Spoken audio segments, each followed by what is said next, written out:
The NFL Today on CBS Sports is presented by Southwest Airlines. And welcome back, everyone. Right now, the new windows simplifies today's game in East Rutherford between the Dolphins and the Jets as we get you first on the field. Let's send you out there live with our announcers, Marv Albert and Rich Gannon. Gentlemen. All right, JB, on this first day of December, it is week 13 of the NFL season as we get set for the Jets and the Dolphins. In the AFC, it is a wild scramble for a playoff spot. Both the Jets and Dolphins at 5 and 6 and still in it. Although today is not an elimination game, it is pretty close to being just that. Hi, everybody. I'm Marv Albert along with Rich Gannon. Let's start with the Jets. They have lost 2 straight for the first time this season. They've dropped 3 of their last 4. They come off what has to be considered a bad loss to the Ravens in that they could manage just a field goal. That was it. And another poor performance by the rookie quarterback, Geno Smith. Yeah, Marv, as I look at Geno Smith, I see a rookie quarterback that's really lost his confidence and seems overwhelmed by the magnitude of the situation he finds himself in here in New York. He's in a slump, as evidenced by the fact that he's already turned the ball over a league-high 22 times. And here's what's interesting. In their 5 wins, Smith has thrown 4 interceptions, whereas in their 6 losses, he's thrown just 1 touchdown and 14 interceptions. That stat really tells the story. Geno Smith has to do a better job taking care of the football. And Rich, on the positive side for the Jets, their defense has come up very strong most of the season, and as Rex Ryan is well aware, if you can't score, you better do it at the defensive end. Yeah, and the one thing the Jets are really doing a good job of is stopping the run. In fact, they're currently have the #1 run defense, which is allowing just 72 yards a game on the ground and a paltry 2.9 per rush. That's the good news. The bad news, unfortunately, is that they haven't been able to generate enough takeaways. A franchise low 8 through the first 11 games, and this is very uncharacteristic for a Rex Ryan coach defense that really thrives on creating pressure and generating turnovers with their front 7.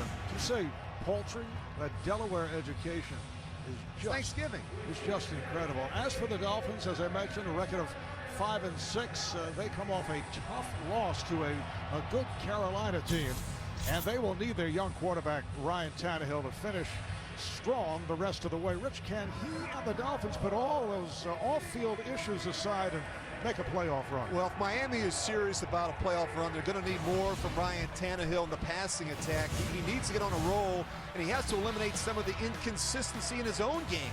And this offense has to start finishing drives, especially late in games.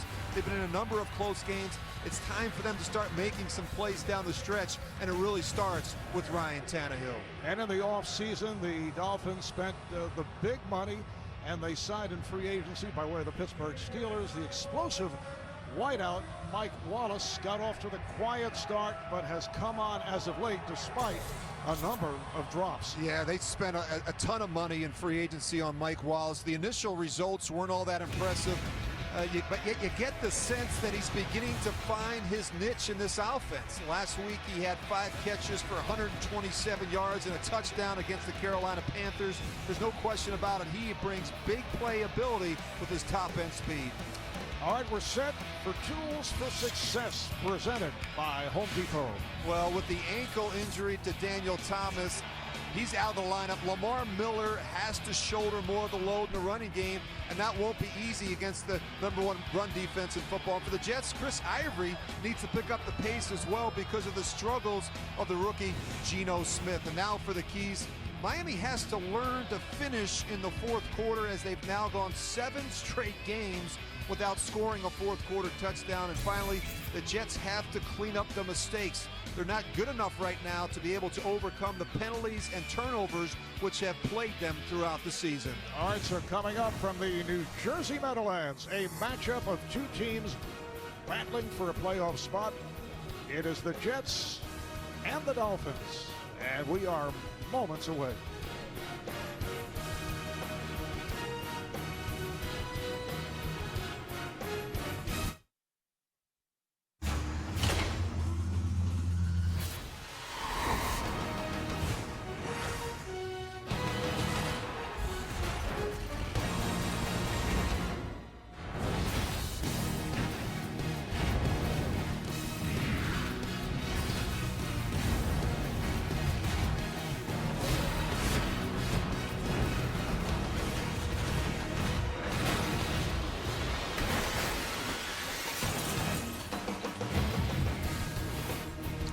Miami Dolphins and the New York Jets in their first of two meetings.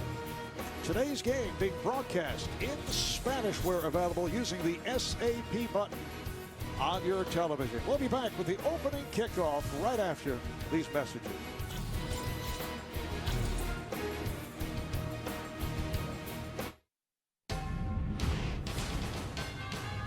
CBS Sports welcomes you to the following presentation of the National Football League.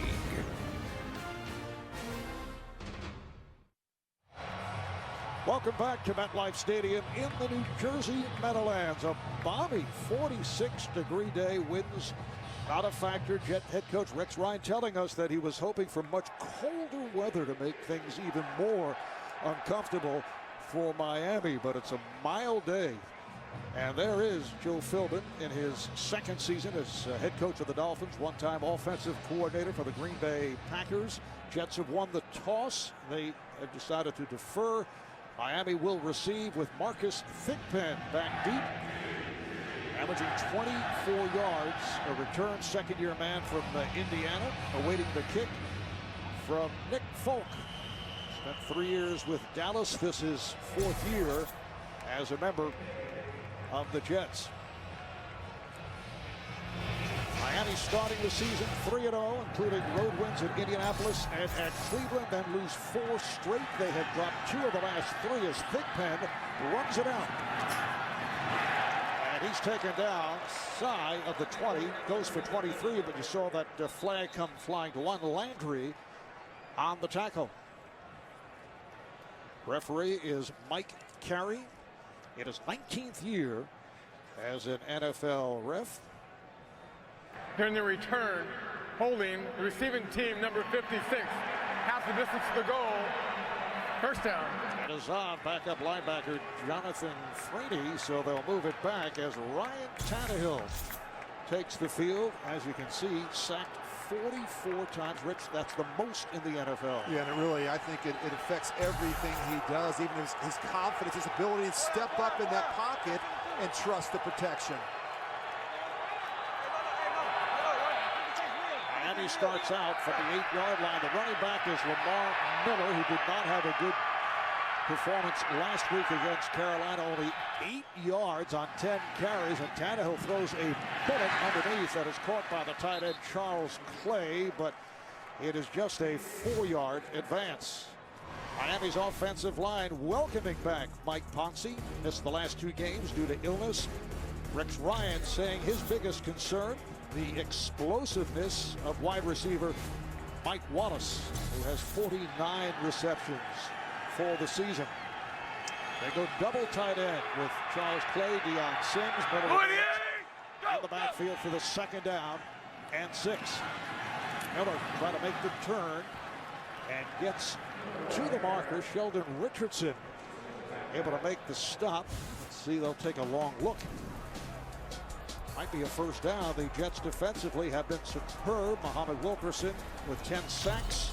Linebackers Calvin Pace having a big year, 7 sacks for Calvin. And in the secondary, Ed Reed in his 3rd game as a member of the Jets. It's been a struggle, and it's also been a difficult time for Antonio Cromartie, who continues to play through that painful hip injury. It is a first down for Miami. We're just underway as, once again, Miller, a running back to the right of Tannehill.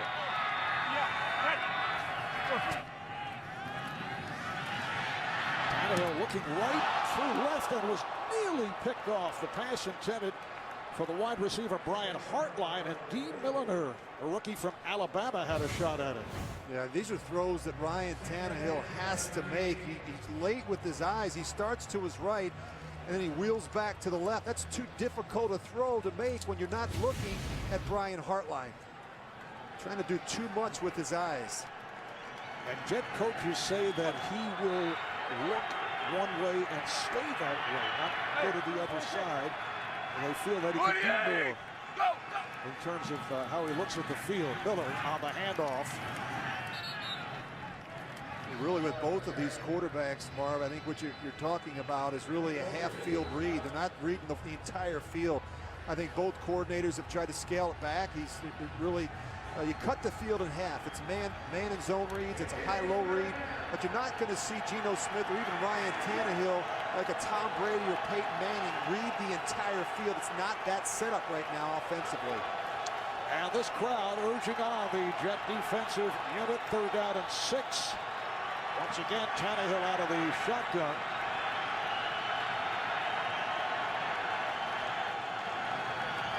Tannehill has the first down. The catch made by Rashard Matthews, a second-year man from Nevada. Antonio Cromartie is there for the tackle.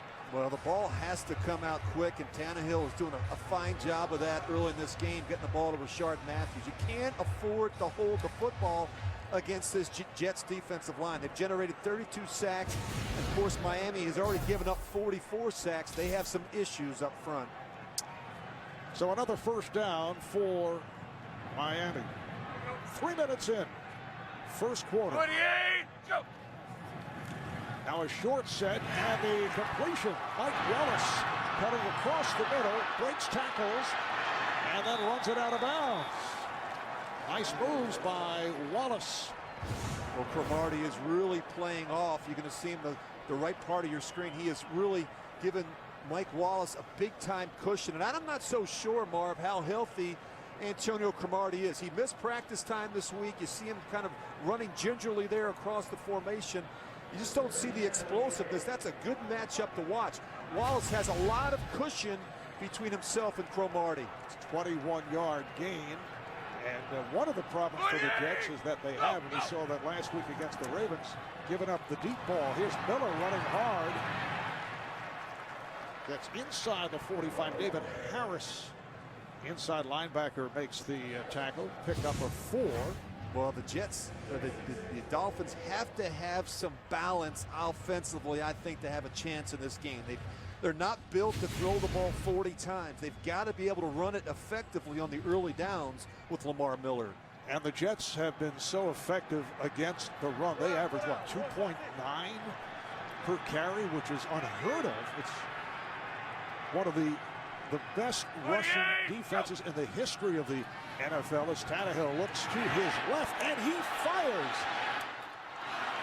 It is incomplete. The pass intended for Marlon Moore, who had very little room along the sideline. D. Milliner on the coverage. Well, you've got to be able to make this throw. I mean, D. Milliner, he's going to get beat. He pauses just for a second, just enough for Marlon Moore to run by. Watch where this ball lands. I mean, if you're Ryan Tannehill, yeah, he does get hit. Of course, that affects it, but you've got to give these receivers a chance to make a play. So the ball at the Jet 44-yard line, 3rd down and 6. This is the 9th play of the drive. Miami starting back at its 8-yard line.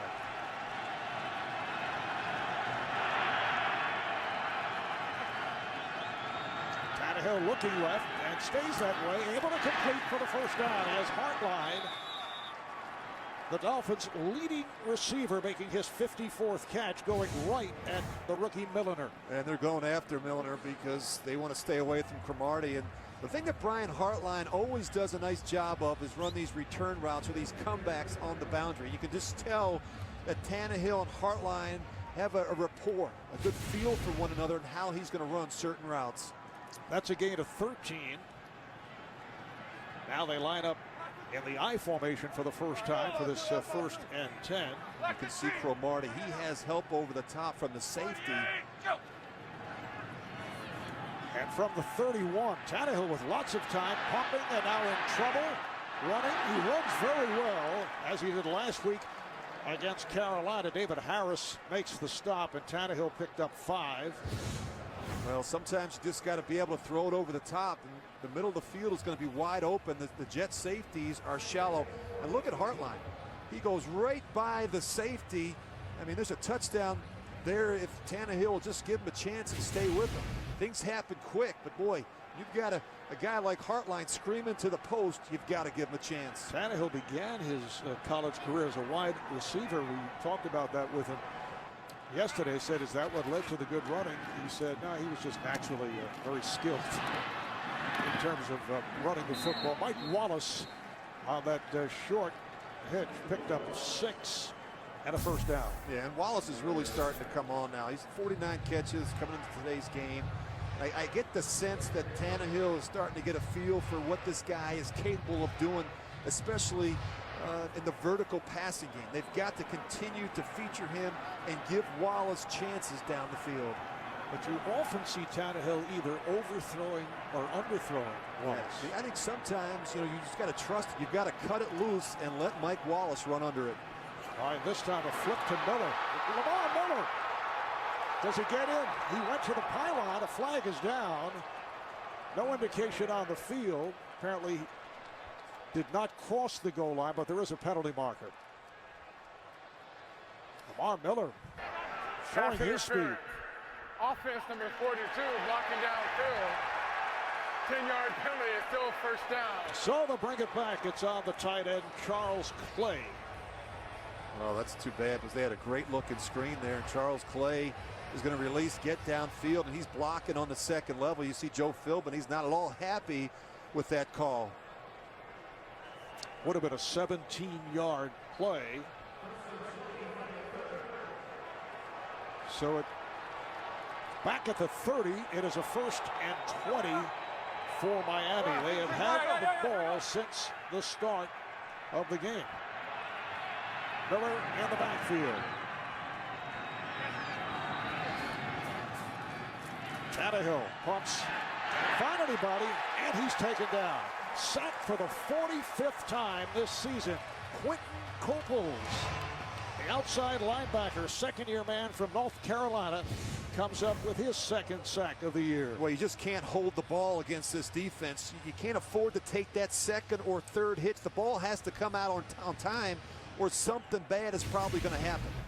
You have to get it out quick with the offensive line in front of you, and especially against this Jets pass rush that is very, very good up front. Loss of 3, sets it back to a 2nd and 23. Stutter step move by Miller. Not much there. David Harris was. And a flag down. So the penalties flowing here in this opening quarter. Offside. Defense number 93.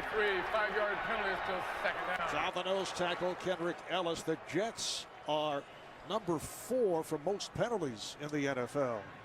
Well, last time we did a game here, what did we see? 20 penalties from the Jets, and of course we saw a bunch of them up front with this defensive line that tries to jump the snap count. How about the fact they lead the league in pre-snap penalties, which is not a good thing. It's discipline. Here's the rookie from Florida, Mike Gillislee, with his first carry in the NFL. He did dress one game, did not get on the field, but he's out there because of the injury suffered by Daniel Thomas, and Gillislee picks up 4. I just think getting Mike Pouncey back this week, Marv, makes a world of difference for this offensive line, for the running game, and even for Ryan Tannehill in terms of communication and protection. Remember, now this is an offensive line that has struggled. They're without some key players, obviously 2 starters in Jonathan Martin and Richie Incognito, but getting Pouncey back in the middle of that offensive line is a huge help for the Dolphins. And now Marcus Thigpen is back on the field. This is the 14th play of the drive. Tannehill looking end zone, then goes short range. He sidearmed it to Thigpen, and he is stopped. Picked up a yard on the play. Mario Davis, David Harris combined to make the tackle, and now the field goal unit will come on. So Miami opens up this first quarter, and they own the football.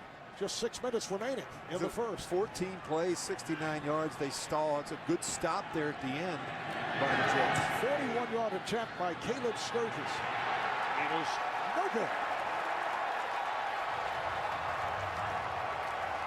Sturgis coming in 20 for 26, and he misses from 41. No score as the Jets go to the offense. Rich, how about 15 plays, 69 yards? They had it for 9 minutes, 10 seconds. They come up with zip.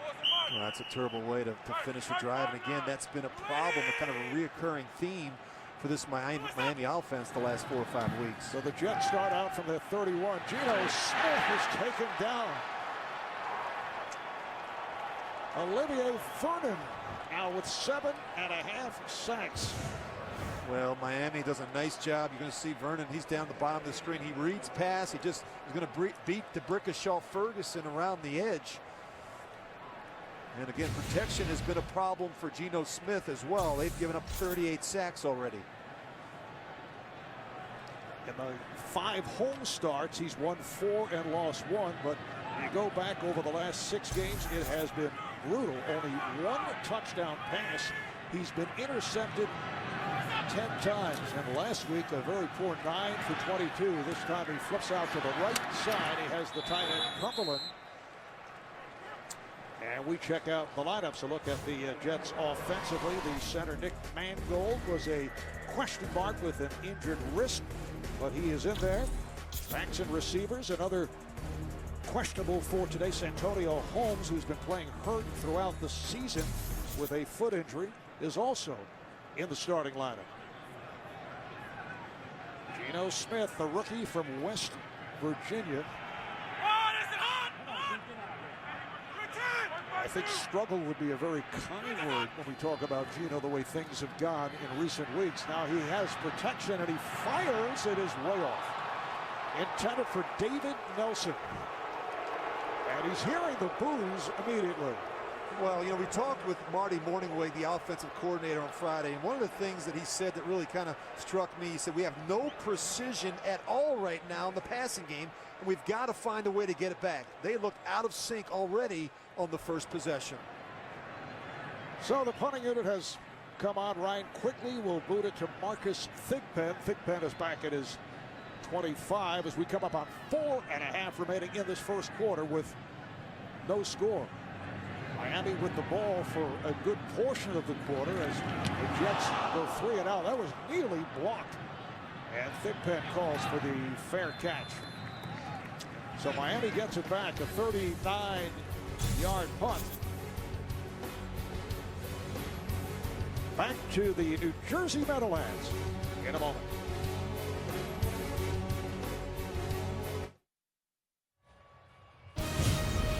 NFL on CBS is sponsored by Southwest Airlines. Find our fares online only at southwest.com. The new Windows. One experience for everything in your life. And by Ram Trucks. Guts, glory, Ram. Marv Albert, Rich Gannon from MetLife Stadium. Miami with the ball once again. They've had it for 9 minutes and 10 seconds. Ryan Tannehill, 6 of 8, 53 yards on that earlier drive, which led to the missed field goal from 41 yards away. Dolphins start at their 33-yard line. Miller in the backfield.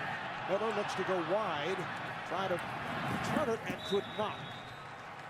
Good job by the Jets defensively, led by inside linebacker David Harris. I think in this first couple series, you want to evaluate what's going on defensively for the Jets. And as I look at it, Marv, Antonio Cromartie, remember now, last week he left the Baltimore game in the fourth quarter with a hip injury. Missed practice time this week, and just watch his gait right there. He, to me, does not look 100%. And remember now, I've got Mike Wallace. Anytime I got Cromartie matched up on Wallace with no safety help over the top, and I'm Ryan Tannehill, I'm taking that shot. And the Jets have been torched with long bombs, particularly last week. That is incomplete. Intended for the tight end, Charles Clay. Set for an update. Let's go to our New York studios. Here's JV. Shannon, Houston needs some good news. 5 plays, 52-yard drive, capped off by Ben Tate, 8-yard TD run, 7-0, and they just picked up Tom Brady, headed in the end zone again. Back to Marv Albert and Rich Gannon. All right, guys, 3rd down and 12. Yes, the Texans with 9 straight losses. Ed Reed, who is now a part of the Jets secondary, was there for 7 of those losses. He has yet to be on the winning side this year. Over the first 2 games, the Jets losing. Tannehill fires, and it's complete for the first down. He had Clay over the middle. Picked up 17 and a first down for Miami. Well, Clay has been productive in a lot of ways that people didn't anticipate coming into the season. Remember now, Dustin Keller gets hurt in the preseason, and Charles Clay has come in and been really outstanding. Already has 46 catches. He's been really, really good for Tannehill in the middle of the field. Been a very pleasant surprise in his 3rd season out of Tulsa. First down for Miami. Miller getting tackled. Well, this Thanksgiving weekend, whether you're a parent, teacher, student, or fan, there's a fun and easy way for you to hop on the NFL Play 60 bus to get on board and join the movement that has helped millions of children get active and healthy. Visit NFLrush.com/play60. And the rookie Mike Gillislee has come on for the 2nd time in his NFL debut. Earlier in this first quarter, he ran for a 4-yard gain. Just under 3 minutes to go in the first with no score. Tannehill did not like what he was looking at and took the timeout.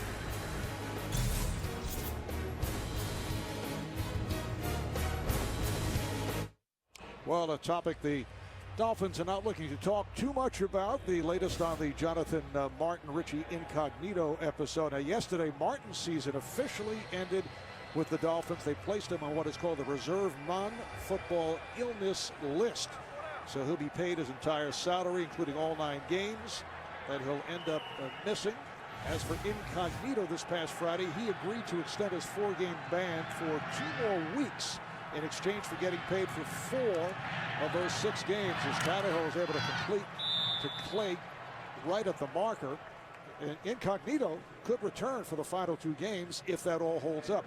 But all is cloudy until the NFL's appointed investigator, Ted Wells, finishes the fact-finding of the alleged incident, including threats of bullying by Incognito and reportedly other teammates. So the question remains, what will come out of all of this? But Rich, there's a culture of hazing that, as you know, does go on in some NFL locker rooms. Get to that in a moment. Lamar Miller in the backfield. It's a 3rd down and 1, so it's short of the first. And again, they come up short as Quentin Coples was able to get to Miller. Rich, what's your experience with this in your years with the Raiders and other teams? Well, if there's anything good to come out of this, Marv, I really think the league is going to look at it, and hopefully teams will look at it. That gentleman right there, though, Joe Philbin, I think has done an outstanding job. Not a lot of teams or head coaches would have opened up their entire building to an outside investigator during the season. I mean, it has to be a distraction for everybody, and yet they refuse to allow this to be an excuse for their performance. Well, they will go for it on 4th down, but actually it's an NFL investigator that the Dolphins said they also would use, as Tannehill fires and it is incomplete. Hartline, the intended receiver, and the Jets take over. Dean Milliner on the coverage. All right, we'll continue our chat when we come back.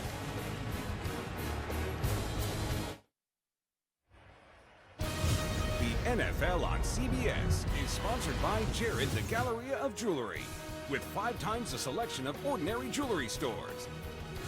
And by Geico. 15 minutes could save you 15% or more on car insurance.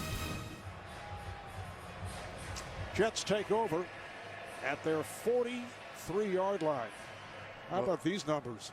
Ugly. The Jets have to get something going. They threw on all 3 plays to start the game, and Rex knows the issues that he has with his young quarterback, that they've got to get this guy into a rhythm, and maybe you start by running the football a little bit with Ivory and Powell.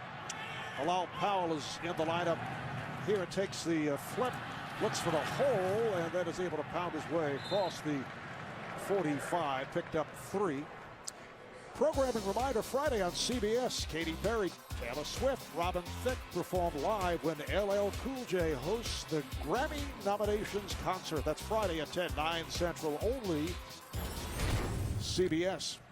2nd down and 7 for the Jets. They've dropped their last 2, 3 of their last 4. They have not won a game since back on November the 3rd.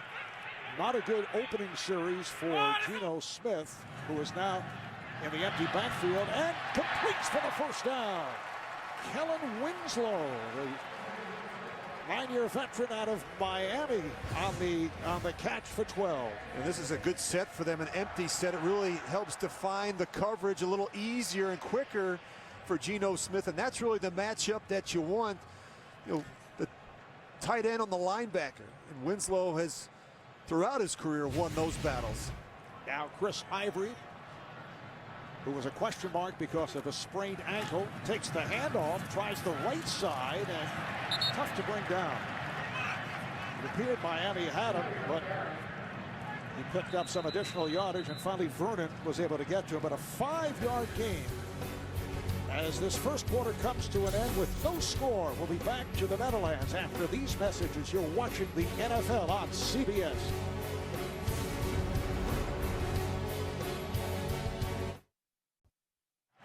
To the second quarter, and the Jets with a 2nd and 6 at the Miami 38-yard line. The completion, Greg Salas, recent addition to the squad, right off the practice squad of the Philadelphia Eagles, stopped by Philip Wheeler, but a flag is down.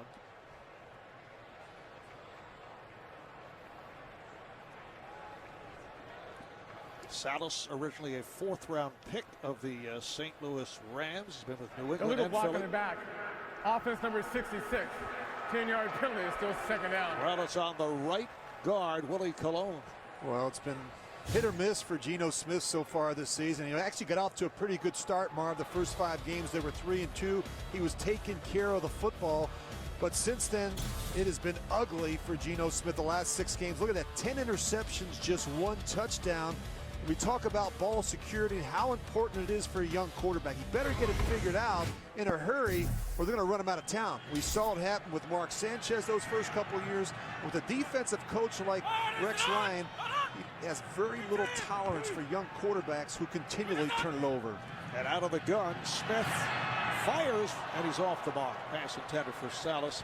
There was some talk during the course of the week, or questions as to whether Rex Ryan might make a switch to Matt Sims, who is the backup quarterback, played well in preseason. The 3rd quarterback inactive once again, the veteran David Garrard, but he says no, we're staying with Geno Smith. Well, I think that speaks volumes about how he feels about the depth that they have, or the lack of depth they have at the quarterback position. I think they would have sat him down if they were convinced that they had a better option at this point. Matt Sims is inexperienced. He's never started, and as you pointed out, Garrard hasn't played a game since December of 2010.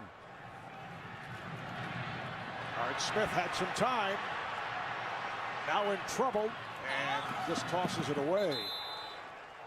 Can you foresee disenchantment in the Jet locker room between the defense and the offense? We'll get back to that in a moment. Yeah, go ahead and run it. I mean, you look at Geno Smith. We can criticize him all we want. Go ahead and freeze it right about there. I mean, where are you going to throw the football? I mean, everybody's covered. It's a 3-man route. They're rushing 4, and they're dropping 6 in coverage. And he does the next best thing. He throws it away and avoids the sack. They've got to get better around Geno Smith. We talked about a lack of top 10 talent. They don't have it at running back. Certainly don't have it at tight end or wide receiver. They've got plenty of work to do in the offseason. Here's the punt by Quinton, and nearly gets it blocked again. Marcus Thigpen under it, and calls for the fair catch at the 9-yard line. It's a 39-yard punt.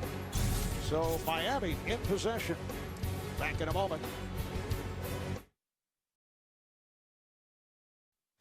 You are watching the NFL on CBS.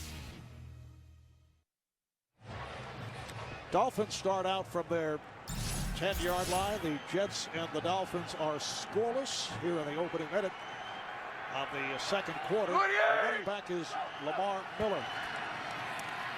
And Miller, following a blocker, able to cut his way up to the 15, met by Kendrick Ellis.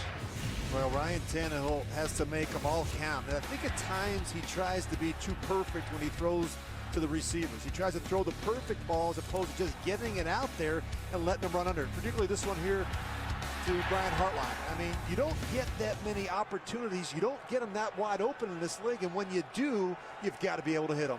Last week against Carolina, Tannehill 28 of 42. Again, it's to the ground with Miller. They lost that game to the Panthers 20-16. Panthers coming from behind. Miami led 16-6 at the half. Tannehill 310 yards, a touchdown, and an interception. They had nothing going on the ground. I touched on it earlier. Miller just 10 yards on 8 carries. Really a tale of two halves when you watched the game last week against Carolina. They played really well offensively in the first half, and they struggled in the second half. Struggled to convert third downs, which has been a problem for this team all season. It's a 3rd and 2. Tannehill from the gun. Off the roll, has a first down as he connects with Mike Wallace. He's gone, for the most part, short range to this point with Wallace. Demario Davis, the inside linebacker, on the stop, and that's an advance of 5. Off the scramble a little bit. Nice job by Wallace using that left hand. He throws Cromartie off him on the press coverage. Wallace has played a lot better here the last 5 or 6 weeks. I think he's been in a number of different systems, 3 different coordinators in the last 3 years. I think he finally feels comfortable in this offense. First down for the Dolphins, and the inside handoff. Miller able to break tackles, and a good run right to the yard marker. DeJuan Landry, the free safety, up to make the stop. He's just short of a first down. So he's run well against the best rush defense in the NFL. Yeah, and he has the ability to get on the edge. And in talking to Rex Ryan on Friday, he said, look, we've got to treat Lamar Miller like we treat Buffalo's C.J. Spiller. We've got to set the edge, force him back up inside where he doesn't want to go, and he wants to use his speed to get around the corner. 2nd and a yard. And off the play action, Tannehill able to complete to the tight end Clay, who came back for it, and it's a first down for Miami. Set for an update, JB and Shannon. Marv, speaking of tight ends, Shannon, Gronk is pretty good, huh? He's back. Tom Brady 5. Rob Gronkowski, 23 yards for the touchdown. Gronk's 4th straight game with a TD. 10-7 Texans on top. And back to the quarterback in East Rutherford, New Jersey. That would be Marv Albert, Rich Gannon. All right, thank you. There's one quarterback in the booth. I'm just alongside. First down for Miami at their 36-yard line. Miller, this time wrapped and hauled down by Leger Buzimo, 6-year man out of Central Florida. No gain on the play. Miami Dolphins with not, let's say, one of the better offensive lines in the NFL now without Jonathan Martin, Rich Incognito. So they have Ryan McKinney, Nate Garner, Mike Ponce is back, John Jerry, Tyson Clabo. I really think the tackles, Marv, have to play well in this one. Brian McKinley on the left side, Tyson Clabo have to do a good job against this Jets defensive line. 2nd and 10 at the 36. Tannehill in trouble. And Tannehill running for the first down and more, as he did last week. Running well. Looked like they had him back behind the line, instead an 18-yard gain. A really nice job by Tannehill, sensing the pressure and stepping back up inside and then pulling it down and running for the first down. He is more than capable of making a few first downs each week with his legs. A very good athlete, just good anticipation here. Has 2 hands on the ball in the pocket, gets out, and then he protects himself at the end. First down at the Jet 46. Thigpen returns to the backfield. He's been spotted. Go! And it's Thigpen straight ahead. Marcus Thigpen, only 5'9", about 195 pounds. In his 2nd season out of Indiana, has not carried the ball very much this year. Coming up on the Verizon Halftime Report, it's JB, Dan, Shannon, Boomer, Coach Bill Cowher with all the latest NFL scores and highlights, as well as a special preview of the Denver-Kansas City game from Jim Nantz and Phil Simms coming up on the Verizon Halftime Report. 2nd down and 6 as Lamar Miller returns to the backfield. Tannehill angles it. And another Miami first down. The catch by Brian Hartline. That's a 13-yard gain. Well, they found a matchup that they really like against the Jets secondary. D. Milner, the rookie, is really struggling, regardless of whether it's Wallace or Hartline right now. If you're Ryan Tannehill, you've got to keep going after number 27. Hartline with his second catch of the half. Miller remains in the backfield, and a first down for the Dolphins at the Jet 29.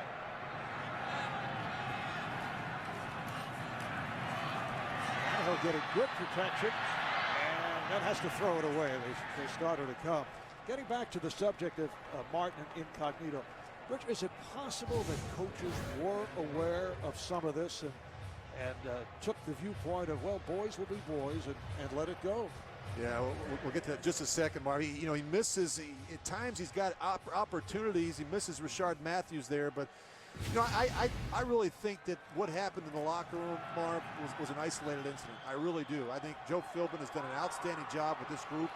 I think he's been very steady and consistent with his message throughout the entire process. He's not going to waver or get away from his core beliefs and his values as a head coach. But we have to wait and see as to what the tails come out off the investigation, as Miller is hit for a loss of 2. Mario Davis is right there. I'm really convinced that Joe Philbin's trying to build the program the right way, despite what happened between Martin and Incognito. You look at their first 2 possessions. I mean, look at that 15 plays, 69 yards. Another good one here. They've been staying in manageable situations in third down. Not at this particular point at 3rd and 12, but done a good job moving the ball between the 20s.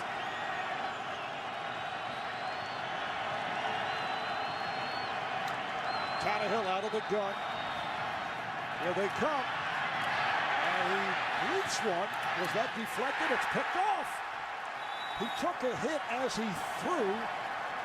That rainbow pass was not his intent, and Antonio Cromartie comes up with his 3rd interception. Big hit from Muhammad Wilkerson that led to that bad pass. Yeah, certainly pressure gets it done here, but I would have expected more from Mike Wallace. You got to make sure that Antonio Cromartie doesn't come down with it.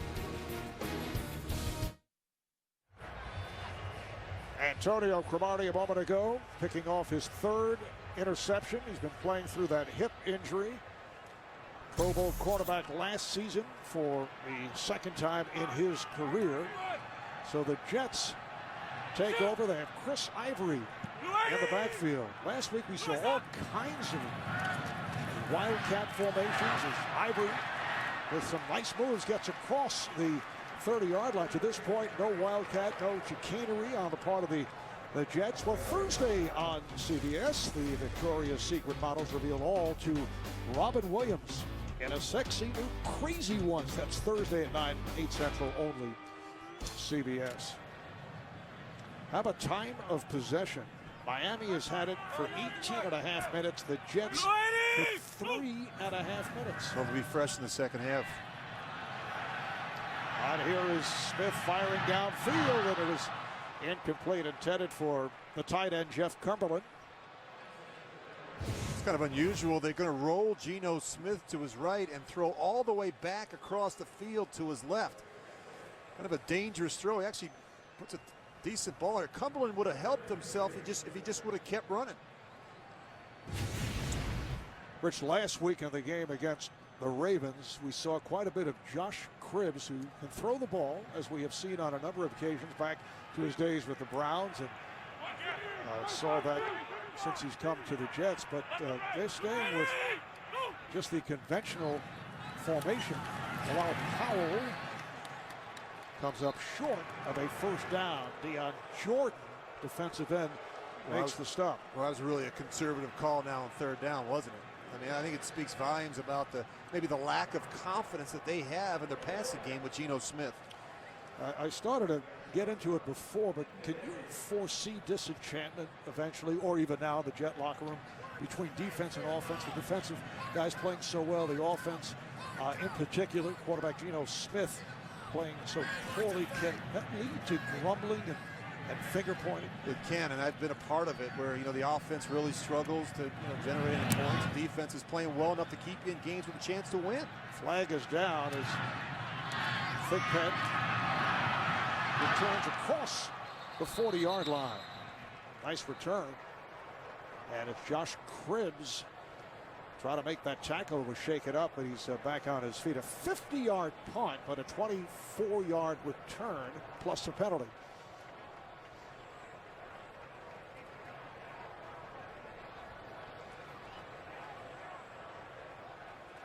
Illegal formation. Offense, only 6 men on the line of scrimmage. That penalty being enforced at the end of the run. First down. Timeout. So the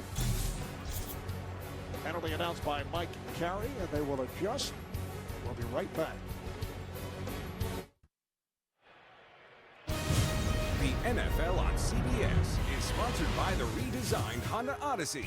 Honda, start something special. Best Buy, get the right gifts at the right price, all at your ultimate holiday showroom. And by Bud Light, official beer sponsor of the NFL.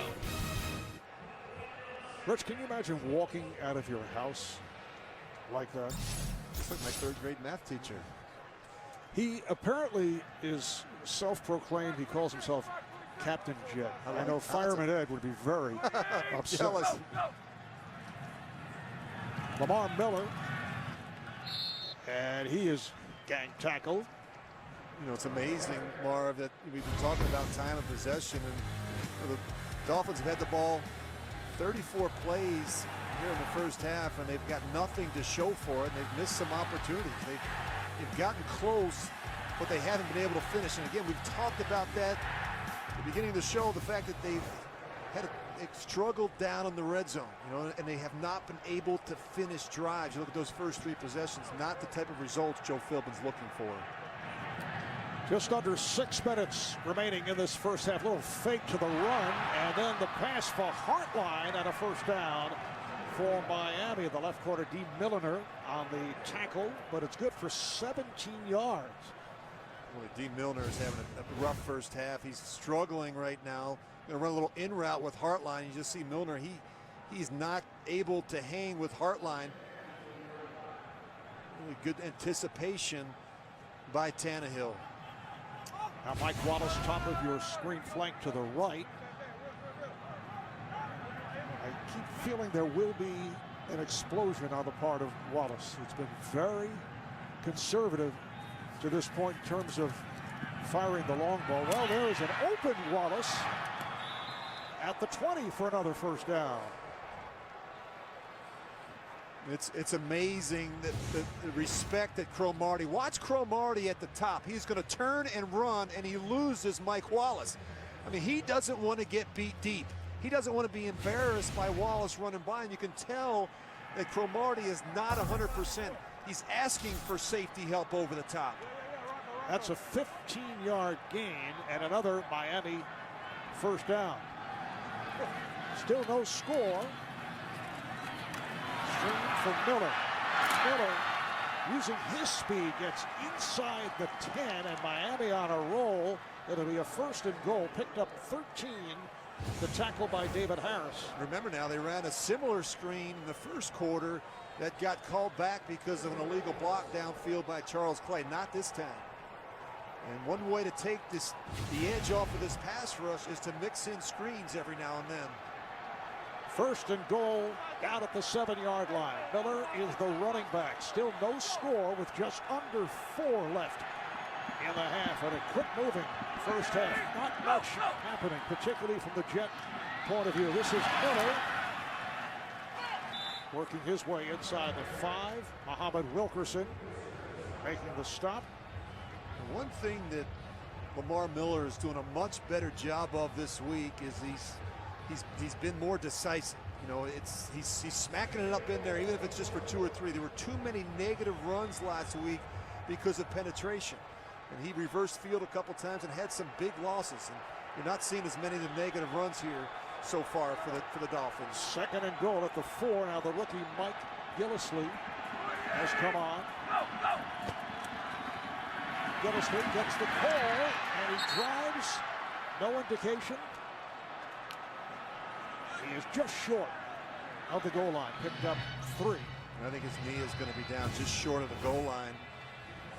Again, strong side zone run. He winds it back, and I think right about, you see that right knee just before it crosses the goal line. They're not blocking the corner. He's able to come off, and he's the one that prevents Gilsey from sneaking in. Miami has done a very good job in the running game. Another 30 yards, 13 carries. Miller's back in there. 3rd and goal.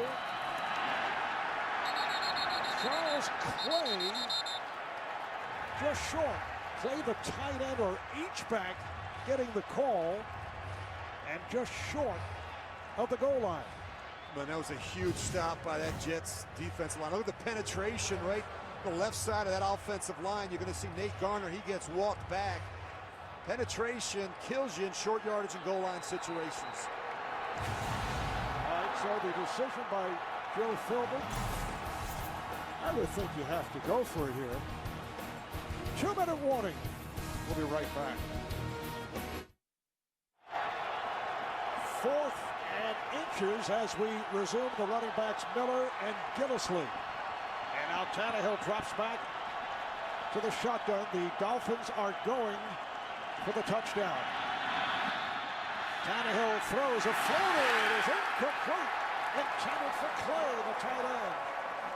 And he's covered by the linebacker, Demario Davis. And you got to give him a chance to make a play. We've seen Tannehill today miss a number of throws long. You've got to give Clay a chance.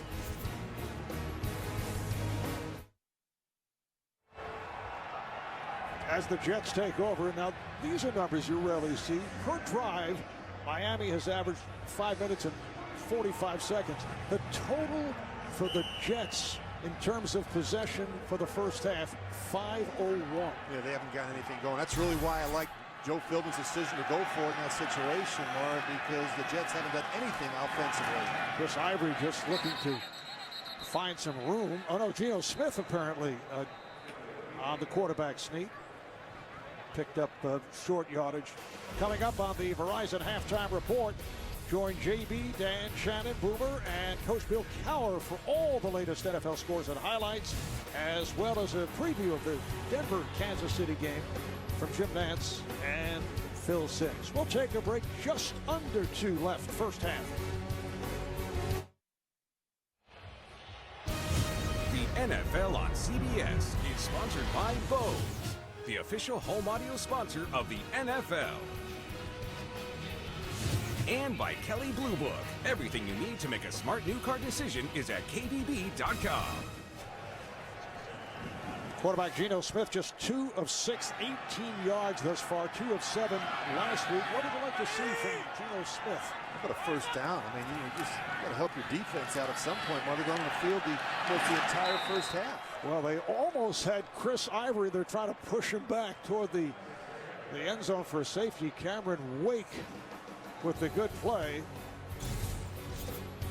And a timeout is called by Miami, their final timeout of the half. Jets with a 3rd and 8 from their 3-yard line. I wouldn't be surprised to see him running here, Marv. I think they'd fear Geno Smith throwing here. That's the reason why. You just don't want him to turn it over. As I say that, and as you agree, Geno fires one way off the mark. David Nelson was somewhere in the area. It has been another just brutal first half for the Jets offense. Well, not only that, but now you stop the clock and you give the Dolphins plenty of time, 1 minute and 43. I mean, had you run the football there, you would have ran some time off the clock. Well, it's been an ugly first half of offensive football for the Jets.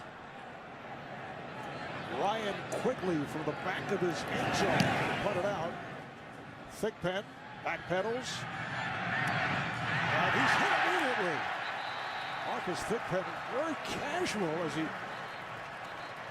made the catch on the punt, and Darren Walls downfield in a hurry with the good coverage. This was a huge play by Darren Walls. I mean, pretty good punt, but excellent job getting Thigpen on the ground. Quigley getting off a 50-yarder. So Miami takes over at its 46-yard line. Both these teams at 5 and 6. If the Jets win, First, let's see a score for either club. They would go to 6-6 and still do not shape up well if it comes down to the tiebreakers. A little different story for Miami. They do have an edge over a couple of teams should they win and go 6-6. Here's Tannehill firing to the right. Able to hit Clay right at the marker for a first down. Dewan Landry on the coverage. It's a 10-yard gain. Here is a look at the AFC playoff picture. You see the division leaders, the wild cards as things stand on this first day of December. And in the hunt, you have 4 teams at 5-6, Pittsburgh 5-7. So you have to figure Cleveland and Buffalo would have to win out. Yeah, I think really the winner here today walks out, with its postseason hopes still alive, whereas the loser can start thinking about next season. Yeah, the loser, it's not exactly elimination, but about as close as you can come to that as Tannehill just throws one away. That's the right thing to do there. No one was open. Can't take a sack in that situation. I have seen growth with Tannehill. Now, again, Mark, we've been talking about some of the missed throws. But I think this kid's certainly benefited from all the playing time as a rookie last year. I think he's cleaned up a number of things in his game, and despite the record, I have seen a little more consistent performances from him. You look at it statistically, the completion percentage is better. He's thrown more touchdowns. He's been much better in these situations. Late in the half, late in the game, these 2-minute situations. 62% in terms of completions. He's thrown for 15 touchdowns, 12 interceptions. The problem, the sacks, where he leads the NFL. Now he throws one over the middle, and it's caught by Clay. Charles Clay has been his favorite target, and that's a 28-yard pickup. I really like Charles Clay. I mean, this guy does a lot of things well, and he's terrific with the ball in his hands after the catch. Coming up on a minute left in the half, first down at the Jet 16-yard line. Now he angles one that is over the head of Hartline. He's looking to throw that away. Hartline well covered. The Jets had a difficult time getting lined up back there, and you watch the safeties, and Ed Reed's been making some of the calls. Remember now, he's new to this some of the changes in the scheme since he's been with Rex back in their days together in Baltimore. And not only that, but Ed Reed has to get used to the players that he's playing alongside in terms of what they do well, who needs help, who can handle the tight end down the middle by themselves. Not an easy position for Ed Reed. Ed Reed said he'll throw some Gatorade on himself if one of his teams comes up with a victory. 0-7 as a member of the Texans. 0-2 here with the Jets. Sideline pattern, and it's almost intercepted by Milliner stepping in front of Hartline. So they continue to go at the left corner, the rookie D. Milliner. Well, Hartline runs the little stop route. Now what happens is Milner's got help from the safety, Ed Reed, over the top, so he can afford to sit on this. Tannehill has to see that throw. 3rd and 10 from the 16. 53 seconds remaining. First half.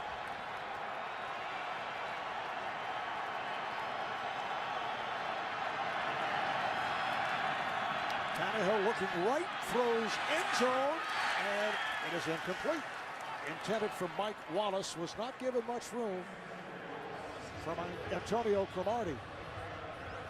And now here comes the field goal unit as Caleb Sturgis, who missed earlier from 41, will attempt from 34 yards away.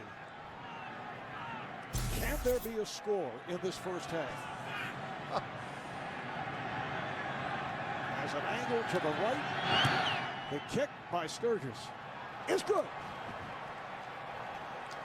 So Miami with a 3-0 lead, 44 seconds to play in the half. Well, Saturday, it's the SEC Championship on CBS when Missouri goes up against Auburn. TV's #1 rated college football, the SEC, on CBS. And then in the Mountain West Championship, Utah State meets up with Fresno State. Big college doubleheader on Saturday. Rich, did you ever see a finish like yesterday's final seconds of the Auburn-Alabama game? That was incredible. I mean, Auburn's Chris Davis returns a missed field goal attempt for a touchdown with with time expired on the clock. I mean, it was just an incredible play, and of course it lifts number 4 Auburn to a 34-28 victory over Alabama. That was awesome yesterday. And of course, Missouri had a great year, and it's going to be a great matchup for the SEC championship down in Atlanta. A couple of teams that have really turned things around from a year ago. We're told that Josh Cribbs is out because of a shoulder injury. Josh Cribbs, one of the premier return men in NFL history. So Kyle Wilson, 4-year man from Boise State, a first-round draft pick back in 2010, is back in his end zone.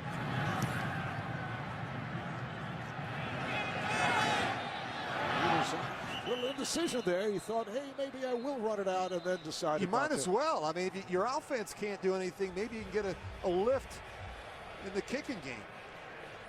Look at those numbers. My gosh, 2 of 7 for 18 yards. Geno Smith has failed to pass for more than 160 yards in his past 4 starts, Marvin. I mean, we've got to be able to find a way to generate some explosive plays offensively. 5 interceptions the last 2 games for Geno Smith. I mentioned earlier, 2 for 7 last week at halftime. The running back is Powell, and Smith flips it out. It's completed to Nelson, runs it out of bounds, has let's see where he stepped out. Close to the marker, but just short. You know, at some point, you'd think that they'd have some discussions at halftime. Marty Morningwig, the offensive coordinator, and Rex Ryan, about what to do at the quarterback position. I mean, do you put Matt Sims in there? You know, he's had a chance to play in a couple games. He's actually fared well. You see Mark Sanchez talking with him. But if I'm Matt Sims, I'm getting ready. 2nd and a yard. And Smith's pass caught by Hill. Stephen Hill with his first catch and has the first down. Are you surprised that Rex Ryan stays with Geno Smith, or do you feel the decision from above is telling Rex, all right, let's ride with it, and we'll make a decision following the season on the quarterback scenario? Well, let me say this. I don't believe that the starting quarterback of the 2014 Jets is currently on the roster. I don't see it. But I really believe that John Idzik, the general manager, this is a decision that he leaves with the coaching staff. They're going to play the best players they feel give them the best chance of winning. And right now, believe it or not, they think it's Geno Smith. You really think they believe that? As he throws an intercept, it is picked off with time remaining. Ellaby with his 2nd interception of the season. Donnell Ellaby, the middle linebacker, 5-year man out of Georgia, returns for 14. And once again, you hear the boos from this crowd directed at Geno Smith. Well, poor decision. I mean, trying to fit it in between the linebacker Ellaby and the safety Jimmy Wilson. And Ellaby's been a great addition in free agency, but this is just a poor decision by Geno Smith. And Miami with time to get within field goal range with 22 seconds to go in the first half. First down at the Jet 44-yard line. Miami does not have any timeouts remaining. A 3-0 lead for the Dolphins. The running back is Lamar Miller. Tannehill looking to his left and has the first down. Good play by Hartline. Able to step out, stops the clock with 18 seconds remaining in the half. Well, they still have a chance to complete the ball in the middle of the field and kick a field goal. And they have a chance to complete it there, and Tannehill get the offensive line and the team up there and clock the ball. So they have some options here. They don't necessarily have to work the boundary. And this is within range for Caleb Sturgis, who has connected from the 54 and 52. Earlier missed from 41, hit from 34. Tannehill trying to get closer again. Sideline pass. That'll stop the clock. Charles Clay has had an outstanding first half. That's his 6th reception. Make it 7. 7 catches for 80 yards. Picked up 8. Well, this is me. I'm going to take a shot at the end zone. I've got 13 seconds left. I'm going to take a shot at the end zone. If I don't get it, I know that we're well within Sturgis's range. Well, play obviously short of the first down when he stepped out. It's a 2nd and 2. Here's Tannehill going sideline, intended for Hartline. And we're down to 10 seconds from this spot. It's about a 43-yard attempt. And here he comes with 10 seconds to go. So Caleb Sturgis will attempt from 43. Sturgis, the rookie out of Florida, 5th-round draft pick. As I mentioned, he did miss earlier from 41.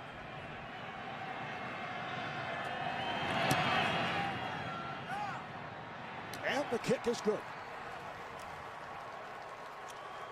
And that has been the offense in this first half. 2 field goals, one from 41, one from 43, and we have 5 seconds remaining in the half. If you're Rex Ryan, you've got to be frustrated to see him talking to Marty Morningway about what they're going to do in the second half. But the defense has actually played really well, and they've held them to a couple field goals. Offensively, they can't get anything going.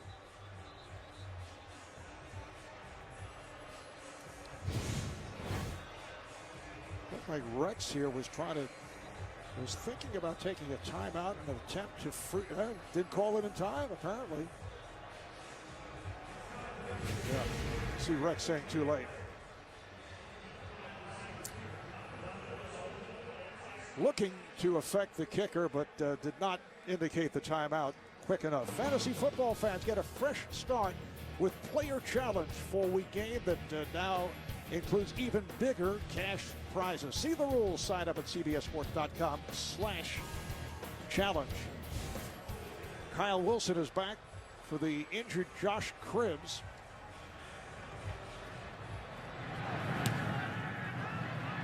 And Sturgis puts it on the ground.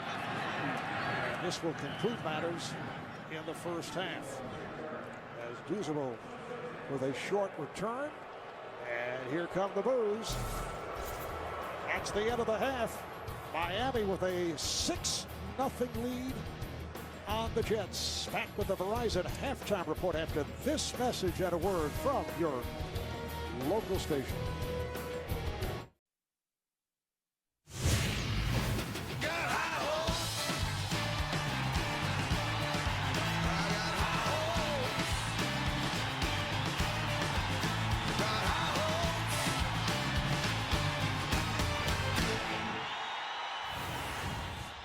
Welcome back to the New Jersey Meadowlands. Not exactly an artistic first half of play. The Dolphins with a 6-0 lead on the Jets. One of the rare big plays of the first half. About 22 seconds remaining. Geno Smith picked off by Donnell Ellerbe. And this led to more boos from the crowd. Football like you've never heard it, presented to you by Sonos. And we did see Matt Sims warming up, looking as if he might be coming on in this second half for Geno Smith. Yeah, I'm not surprised, Mark. Just 39 yards of offense in the first half for the Jets, and they couldn't get anything going. Geno Smith looks like a fish out of water. We looked at the numbers the last month. He is struggling, and the Jets have no choice but to make a quarterback change. Matt Sims, the younger son of a fellow by the name of Phil Sims. I've heard that name somewhere. And the brother of former NFL quarterback Chris Sims. Well, numbers aren't very pretty if you're a Jets fan, but the Dolphins thrown the ball 30 times already with Ryan Tannehill for 200 yards. But look at that, just 39 yards of offense. Look at time possession. 24 minutes and 12 seconds for the Dolphins. Jets get the ball to start the second half. They need to put together a long drive with Matt Sims. And Antonio Cromartie is the deep man awaiting the kickoff. Josh Cribbs injuring his shoulder in the first half. And that's a big loss because he added much to whatever offense the Jets could hope for, not only as a return man, but also in the Wildcat, which we have not seen to this point. Here's Cromartie on the return. Able to get it to the 15-yard line. Jonathan Free makes the stop.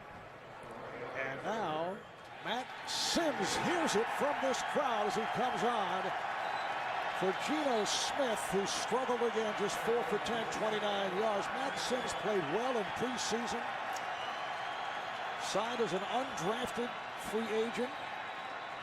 First-year player out of Tennessee. He's from Franklin Lakes, New Jersey, which did not play a whole lot at the major college level. Started out at Louisville and then at Tennessee. Goes to the ground. Ivory tries the right side and picks up 4.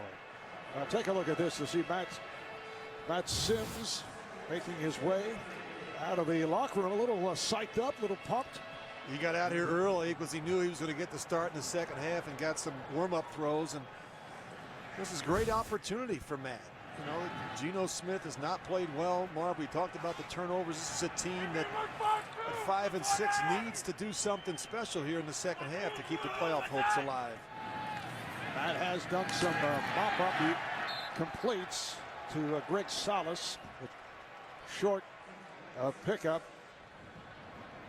Well, the one thing we know that Matt Sims can do is throw the football. I mean, I always say the apple doesn't fall far from the tree. His dad was a great passer, obviously, for the Giants, and Matt has got a big-time arm. He can throw the ball down the field. He can stretch this secondary. He appeared in 2 blowout losses against Cincinnati and Buffalo, and overall 7 of 13 through a touchdown. Was not intercepted. Looking at a 3rd down and 5. Here they come. Sims able to hold for a while and then nearly picked off on a deflection. It was intended for Salas, covered by Jimmy Wilson, the nickelback. Yeah, and just in talking to Kevin Coyle, the defensive coordinator of the Dolphins, he said, regardless of which quarterback we've seen for how long, we're going to change up our looks. We're trying to disguise our intentions to kind of get these young quarterbacks unsettled, have them hold the football a little bit, make a bunch of post-snap reads as opposed to pre-snap reads. 5th punt for Ryan Quigley. So it's another 3 and out for the Jets. Marcus Thigpen.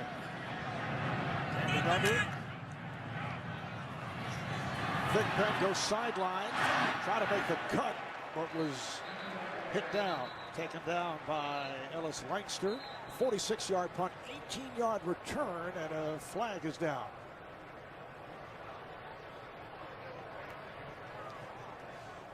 Referee Mike Carey out of San Diego, During California. the return, legal block on the back, number 29 of the receiving team.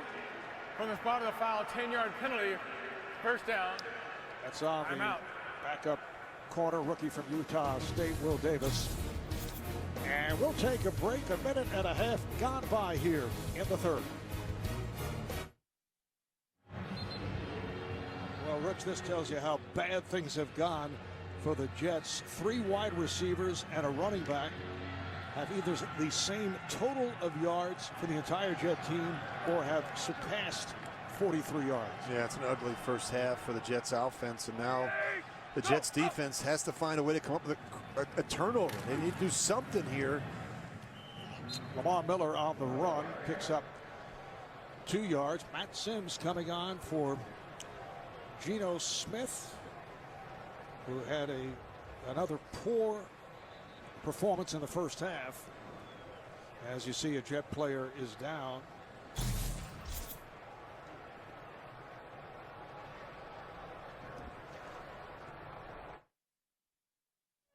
The NFL on CBS is sponsored by Southwest Airlines.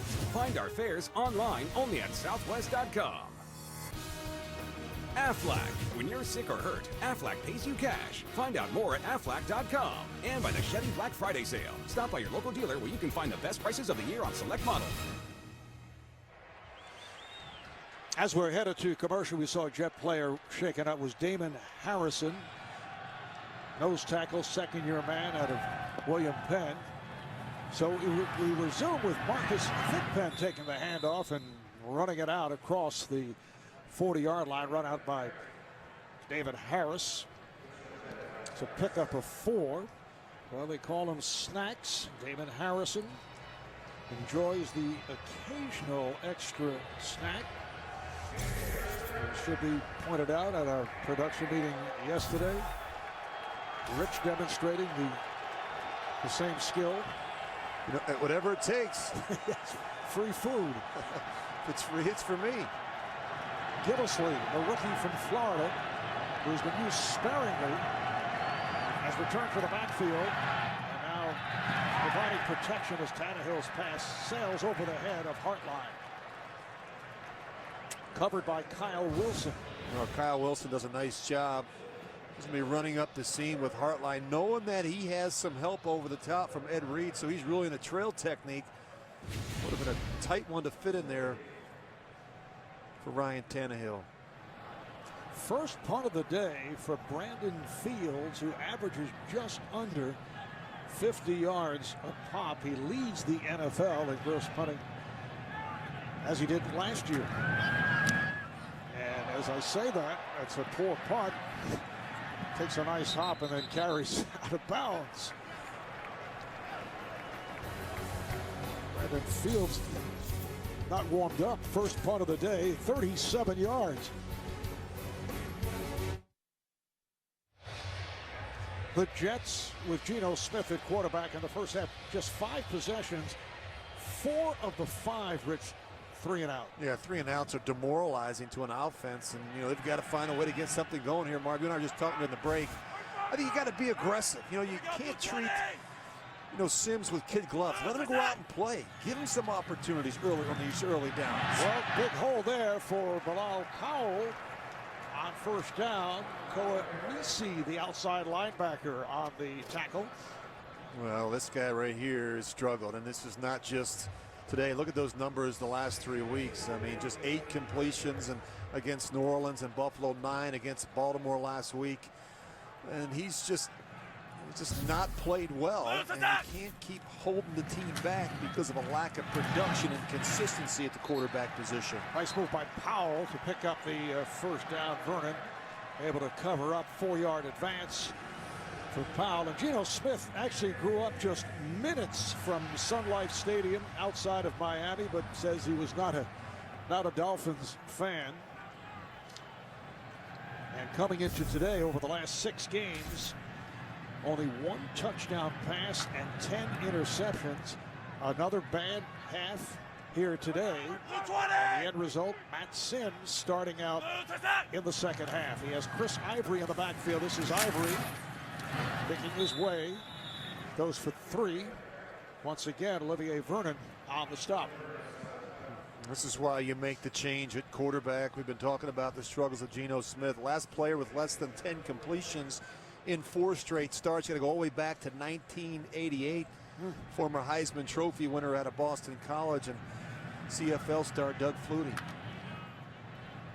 And the last 2 weeks, Marv, against Buffalo and Baltimore, it was the wind, it was the cold where he struggled, but the weather here today has been terrific. 2nd and 7, and a nice fake to get it to Powell, who has the first down. A little spark here in the running game at the start of the 3rd quarter. Well, this is huge. You've got to be able to run the football and run it downhill with Bilal Powell and Chris Ivory. I mean, this has to turn into an attitude game here for the Jets in the second half. Stephen Hill is flanked wide to the right. The running back is Powell. And again, he fumbles, and it's recovered by Miami. Philip Wheeler, the Dolphins' leading tackler, 6-year player out of Georgia Tech, coming up with the football.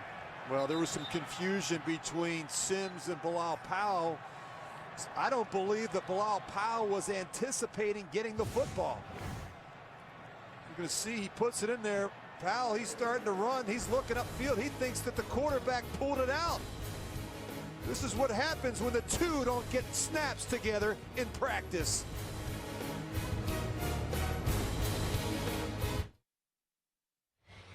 The NFL on CBS is sponsored by McDonald's. I'm loving it. And by Kay Jewelers, the #1 jewelry store in America. Every kiss begins with Kay.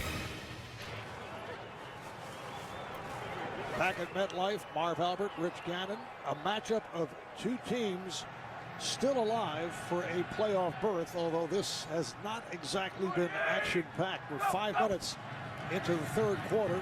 Lamar Miller able to turn the corner, broke a tackle, and now is taken out of bounds. Nice run. Ed Reed finally got to him, but Miller goes for 17 yards. Yeah, Lamar Miller is going to break a tackle early. We've been talking about his speed around the edge. This is what he wants to do. And when he gets up on the second level, he can be a tough tackle. Lamar Miller, second-year man from the University of Miami, a fourth-round draft pick last year. Grew up in Miami, averaging about 4 yards a carry. He's run well here this afternoon. Short set, Tannehill's pass, Hartline, goes the distance. Touchdown, Dolphins. And as you can hear, a large contingent of Miami fans here in the New Jersey Meadowlands. This is as simple as it gets. I mean, this is just a slant route, and you see some poor tackling in the secondary for the Jets. Some poor angles. Hartline's going to run the slant. Cromartie gets beat inside. He's going to miss. He tries to push him. Mario Davis misses, and Ed Reed takes a poor angle. It's not able to get Hartline on the ground. 31-yard touchdown pass play. 16th TD of the season thrown by Ryan Tannehill. Sturgis adding the extra point. Just didn't get it off. Miami with a 13-0 lead.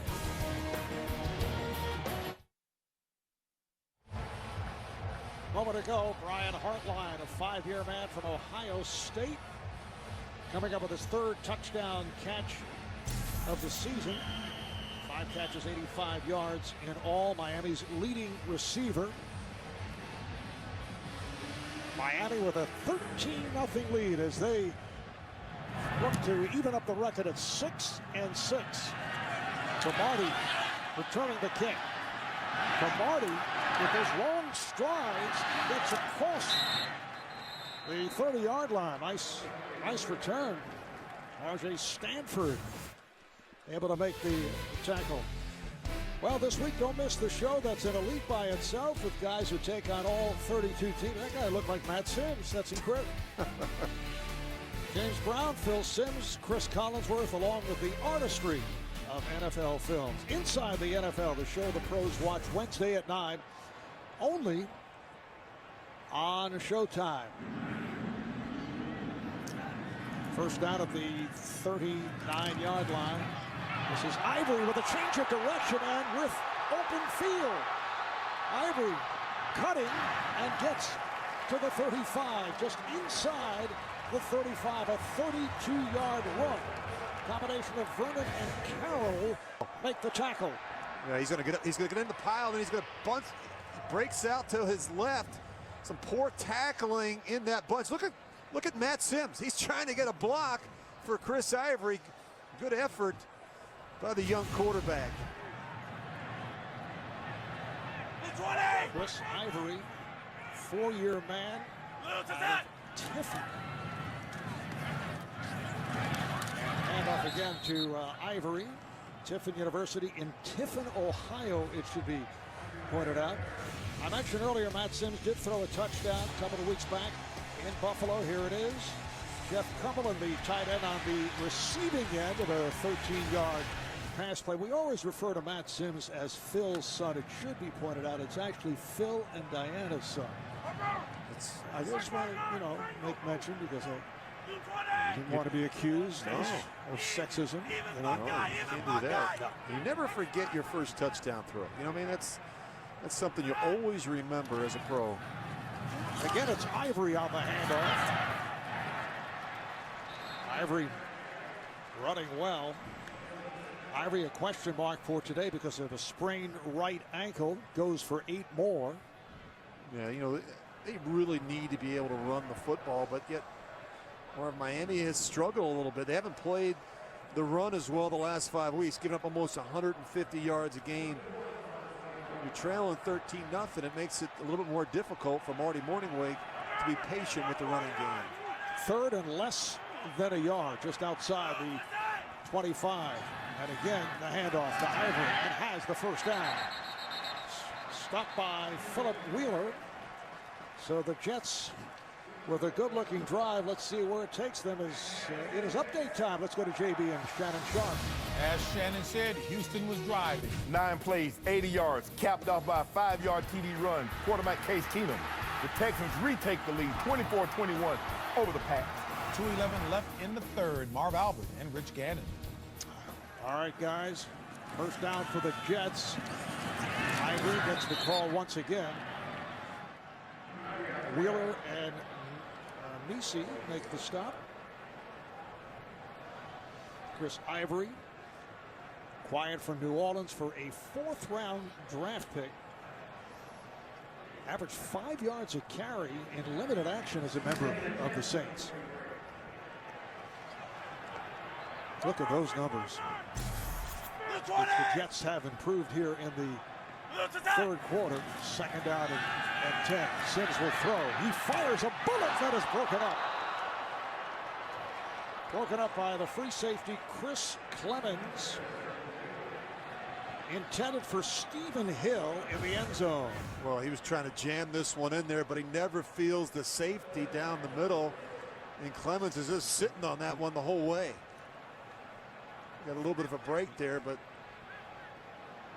Chris Clemens sees Sims the whole way and is able to drive on Stephen Hill. Sims looking at a 3rd and 10 at the Miami 23-yard line. Takes a deep drop. Steps up, fires, right on target for the first down and more. David Nelson sets up a 1st and goal at the 5.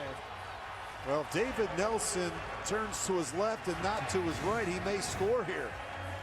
And you're going to see how far off Will Davis is. He gets turned around. Now, when Nelson catches this, look at all the room he has.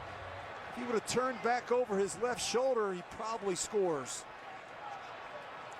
An 18-yard gain, 1st and goal at the 5. The running back is Powell. Hand off to Powell. Got a duck under. Deion Jordan making the tackle. Powell goes for 3. Sims opening up 2 of 4, 18 yards. 1 turnover on a miscalculation in terms of the handoff to Powell. 9th play of the drive. 2nd and goal. Off the fake, he throws on the run and is broken up and almost picked off. Pass intended for the tight end Jeff Cumberland. Rashad Jones, the strong safety on the coverage. Well, watch Jones. He's right here. He's going to grab the tight end right there. He's going to tug him a little bit just to catch up, and the officials don't see it. Of course, Cumberland's looking for the holding penalty, but they never see it. Chris Ivory returns to the backfield. Tommy behind him, in front of him at the fullback position for this 3rd and goal at the 3. There's Ivory. They stack him up. No gain on the play. Chris Clemens, the free safety, on the stop. I think you got to kick the field goal here. Look, you've been struggling. You haven't scored a point the entire game, and you've got to be able to come away with something. You heard the reaction from the crowd. It's a 4th and goal at the 2. But Nick Folk will come on and attempt a 20-yarder. 24 of 25 for the season.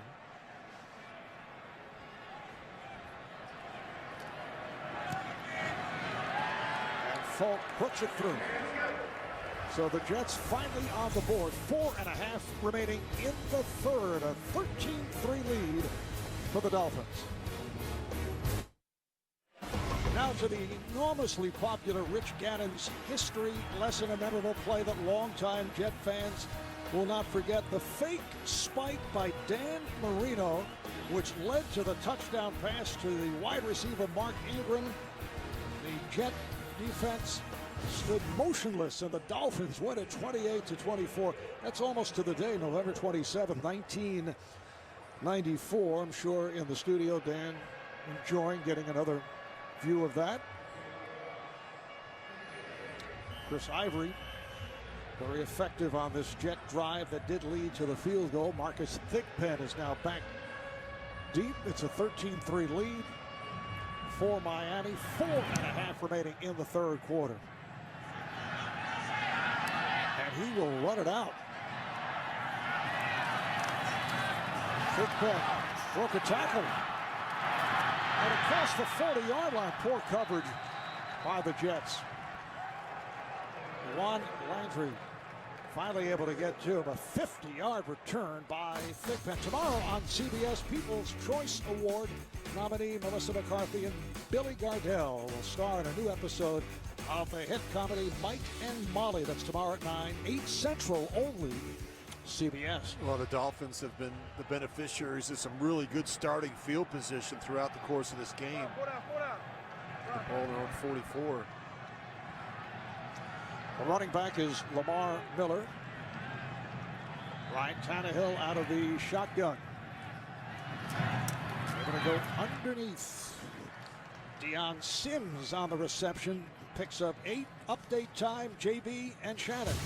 However it's to be done, Tennessee got it done. Ryan Fitzpatrick, play fake, 1-yard TD pass to Chris Johnson. Titans on top 14-12 over the Colts. Marv, that looked a little bit like a jump hook there. Marv Albert and Rich Gannon. All right, JB. 2nd and 2. Miller remains in the backfield. See the numbers on Tannehill.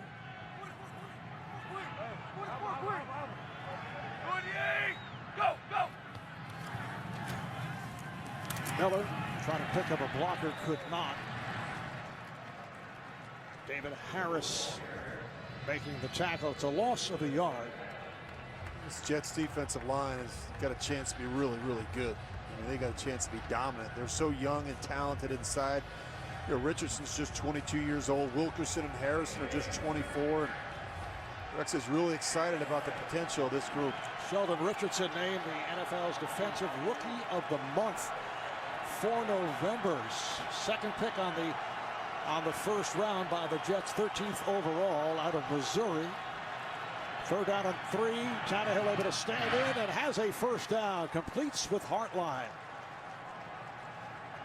6-yard hookup. Landry there to make the tackle. They've run a number of in-breaking routes with Hartline and Wallace. Hartline's just going to go up. He's in the slot. He's just going to go up 5 yards and work inside. Done a really nice job attacking in the middle of the field. And you mentioned Damon Harrison. Good to see him back on the field. He was shaken up earlier in this third quarter. Tannehill looking left and now goes over the middle. Another Miami first down. Rashard Matthews able to make the catch. That's good for 13. Well, Ryan Tannehill has done a really nice job mixing things up. He's going to start to his left. It's not there. He's able to wheel right back and find Rashard Matthews. I mean, you look at what they've done offensively. They've mixed in the 3-step game, the quick throws from Tannehill. We've seen some quarterback movement where they've changed the launch spot. Done a good job chipping with their backs and tight ends. We've seen some empty. He's run for a first down. He has really played well in this game. This time the handoff to Thigpen. And again, it's Landry able to make the stop. Picked up a couple. So earlier we're talking about Jet coaches saying that Tannehill does not use his eyes properly. Will look left, stay left. Might look right and then go right. But what you're indicating, not the case. He is shuffling things around. Done a nice job coming off the primary, not getting stuck on the primary and finding those outlet receivers in rhythm. 2nd and 8 at the Jet 28. Here comes some pressure. Here they come, and Tannehill gets it away, and it is caught. Mike Wallace, touchdown. The missed tackle by D. Milliner as Wallace was able to spin away and go for 28 for the score. Well, Rex Ryan told us on Friday that they're playing a little more coverage than he really wants to, but they brought pressure. And when you bring pressure, you're playing man-to-man coverage with no safety help over the top. Mike Wallace breaks the tackle, and he's into the back of the end zone. Really nice recognition there by Ryan Tannehill. He saw the blitz, he got it out quickly. Well, this is the score the Jets lost to Baltimore with last week. Point after makes it 20-3 with 1:02 left in the third. Well, you could see the pressure coming, and again, you're seeing all up inside. Now before, look how far off they're playing. He knows he has single coverage with no safety in the middle of the field. So he throws that little hitch route out there. Poor tackle again by Milner. And of course, Wallace does the rest. He has really come on for the Dolphins here the last 3 weeks. Third touchdown of the season for Wallace, signed as a free agent following the 4 years as a member of the Pittsburgh Steelers. Put up big numbers with Pittsburgh. And with the addition of Mike Wallace this season, the Dolphins have seen a lot less man-to-man coverage, a lot more two-deep zone coverage, especially on the early downs because of his speed and the threat of him running by in the secondary. And just having him out there really opens things up for everybody else on that Miami offense. And an excellent drive engineered by Ryan Tannehill. He went 4 of 4 for 55 yards in all. Tannehill now 23 of 36, 289 yards, and Rex Ryan having a chat with the rookie, D. Milliner. No, they're not tackling well in the secondary. I mean, it's not just Milner. Marty's missed some tackles. Ed Reed, a poor-day tackling for that secondary. Here's Cromartie on the return, finds the opening. Lucky to hold on to the ball. You could see several Miami players trying to knock it out of his hand, but he goes for 31. And the Jets back in possession as you look at the AFC playoff picture in terms of the wild card. And in the hunt, you have the Titans, Chargers, Jets, and Miami all at 5 and 6 coming into today. Steelers with the loss on Thanksgiving, 5 and 7. And Cleveland and Buffalo mathematically still alive, but very tough. All those teams we just looked at, Marvin, the hunt, have issues. I mean, whether it's quarterback, backup quarterbacks playing, run defense, they all have something they're dealing with. Ivory, gang tackle. No gain on the play. Set for an update. Let's go back to JB and Shannon. Seesaw in Houston. Yes, the Pats retake the lead. A 7-yard TD run by the Winnebago LeGarrette Blount. 28-24. Pats on top of the Texans. Back to Marv and Rich. Well, the Texans trying to hang in against the Patriots. Second down and 10. Sims in trouble. Down he goes. A sack by Koa Nisi as this third quarter comes to an end. Well, the running back gets rolled over. I mean, that was a poor job by Chris Ivory. He gets walked right into Sims. And that will conclude the third quarter. Dolphins 20, Jets 3 will return to the New Jersey Meadowlands after this message and a word from your local station.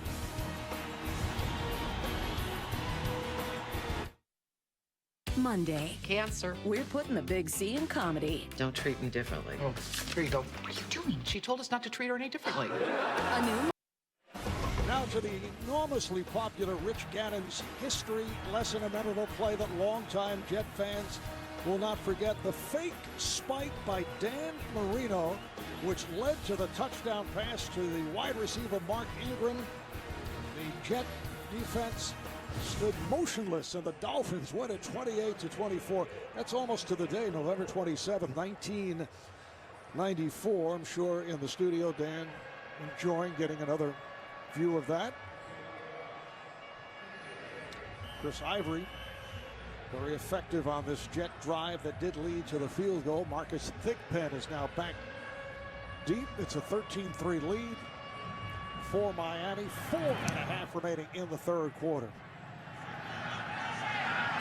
And he will run it out. Football broke a tackle. And across the 40-yard line, poor coverage by the Jets. Juan Landry finally able to get to him. A 50-yard return by Thigpen. Tomorrow on CBS, People's Choice Award nominee Melissa McCarthy and Billy Gardell will star in a new episode of the hit comedy Mike and Molly. That's tomorrow at 9, 8 Central only. CBS. Well, the Dolphins have been the beneficiaries of some really good starting field position throughout the course of this game. The ball around 44. The running back is Lamar Miller. Ryan Tannehill out of the shotgun. They're going to go underneath. Deion Sims on the reception. Picks up 8. Update time, JB and Shannon. However it's to be done, Tennessee got it done. Ryan Fitzpatrick, play fake, 1-yard TD pass to Chris Johnson. Titans on top 14-12 over the Colts. Marv, that looked a little bit like a jump hook there. Marv Albert and Rich Gannon. All right, JB. 2nd and 2. Miller remains in the backfield. See the numbers on Tannehill.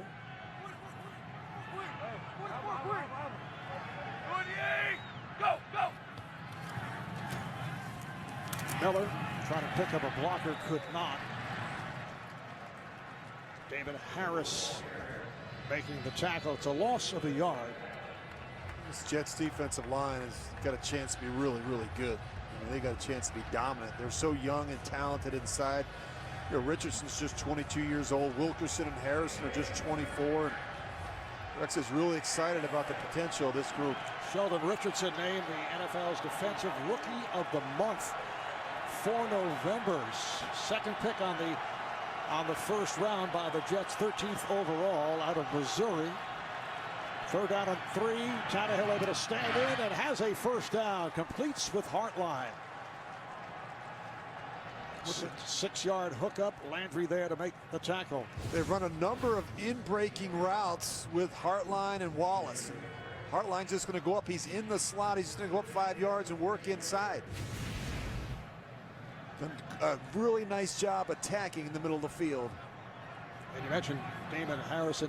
Good to see him back on the field. He was shaken up earlier in this third quarter.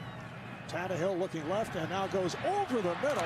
Another Miami first down. Rashard Matthews able to make the catch. That's good for 13. Well, Ryan Tannehill has done a really nice job mixing things up. He's going to start to his left. It's not there. He's able to wheel right back and find Rashard Matthews. I mean, you look at what they've done offensively. They've mixed in the 3-step game, the quick throws from Tannehill. We've seen some quarterback movement where they've changed the launch spot. Done a good job chipping with their backs and tight ends. We've seen some empty. He's run for a first down. He has really played well in this game. This time the handoff to Thigpen. And again, it's Landry able to make the stop. Picked up a couple. So earlier we're talking about Jet coaches saying that Tannehill does not use his eyes properly. Will look left, stay left. Might look right and then go right. But what you're indicating, not the case. He is shuffling things around. Done a nice job coming off the primary, not getting stuck on the primary and finding those outlet receivers in rhythm. 2nd and 8 at the Jet 28. Here comes some pressure. Here they come, and Tannehill gets it away, and it is caught. Mike Wallace, touchdown. A missed tackle by D. Milliner as Wallace was able to spin away and go for 28 for the score. Well, Rex Ryan told us on Friday that they're playing a little more coverage than he really wants to, but they brought pressure. And when you bring pressure, you're playing man-to-man coverage with no safety help over the top. Mike Wallace breaks the tackle, and he's into the back of the end zone. Really nice recognition there by Ryan Tannehill. He saw the blitz, he got it out quickly. Well, this is the score the Jets lost to Baltimore with last week. Point after makes it 20-3. with 1:02 left in the third. Well, you could see the pressure coming, and again, you're seeing all up inside. Now before, look how far off they're playing. He knows he has single coverage with no safety in the middle of the field. So he throws that little hitch route out there. Poor tackle again by Milner. And of course, Wallace does the rest. He has really come on for the Dolphins here the last 3 weeks. Third touchdown of the season for Wallace, signed as a free agent following the 4 years as a member of the Pittsburgh Steelers. Put up big numbers with Pittsburgh. And with the addition of Mike Wallace this season, the Dolphins have seen a lot less man-to-man coverage, a lot more two-deep zone coverage, especially on the early downs because of his speed and the threat of him running by in the secondary. And just having him out there really opens things up for everybody else on that Miami offense. And an excellent drive engineered by Ryan Tannehill. He went 4 of 4 for 55 yards in all. Tannehill now 23 of 36, 289 yards, and Rex Ryan having a chat with the rookie, D. Milliner. No, they're not tackling well in the secondary. I mean, it's not just Milliner. Marty's missed some tackles. Ed Reed, a poor day tackling for that secondary. Here's Cromartie on the return, finds the opening. Lucky to hold on to the ball. You could see several Miami players trying to knock it out of his hand, but he goes for 31. And the Jets back in possession as you look at the AFC playoff picture in terms of the wild card. And in the hunt, you have the Titans, Chargers, Jets, and Miami all at 5 and 6 coming into today. Steelers with the loss on Thanksgiving, 5 and 7. And Cleveland and Buffalo mathematically still alive, but very tough. All those teams we just looked at, Marvin, the hunt, have issues. I mean, whether it's quarterback, backup quarterbacks playing, run defense, they all have something they're dealing with. Ivory, gang tackle. No gain on the play. Set for an update. Let's go back to JB and Shannon. Seesaw in Houston. Yes, the Pats retake the lead. A 7-yard TD run by the Winnebago, LeGarrette Blount. 28-24. Pats on top of the Texans. Back to Marv and Rich. Well, the Texans trying to hang in against the Patriots. Second down and 10. Sims in trouble. Down he goes. A sack by Koa Nisi as this third quarter comes to an end. Well, the running back gets rolled over. I mean, that was a poor job by Chris Ivory. He gets walked right into Sims.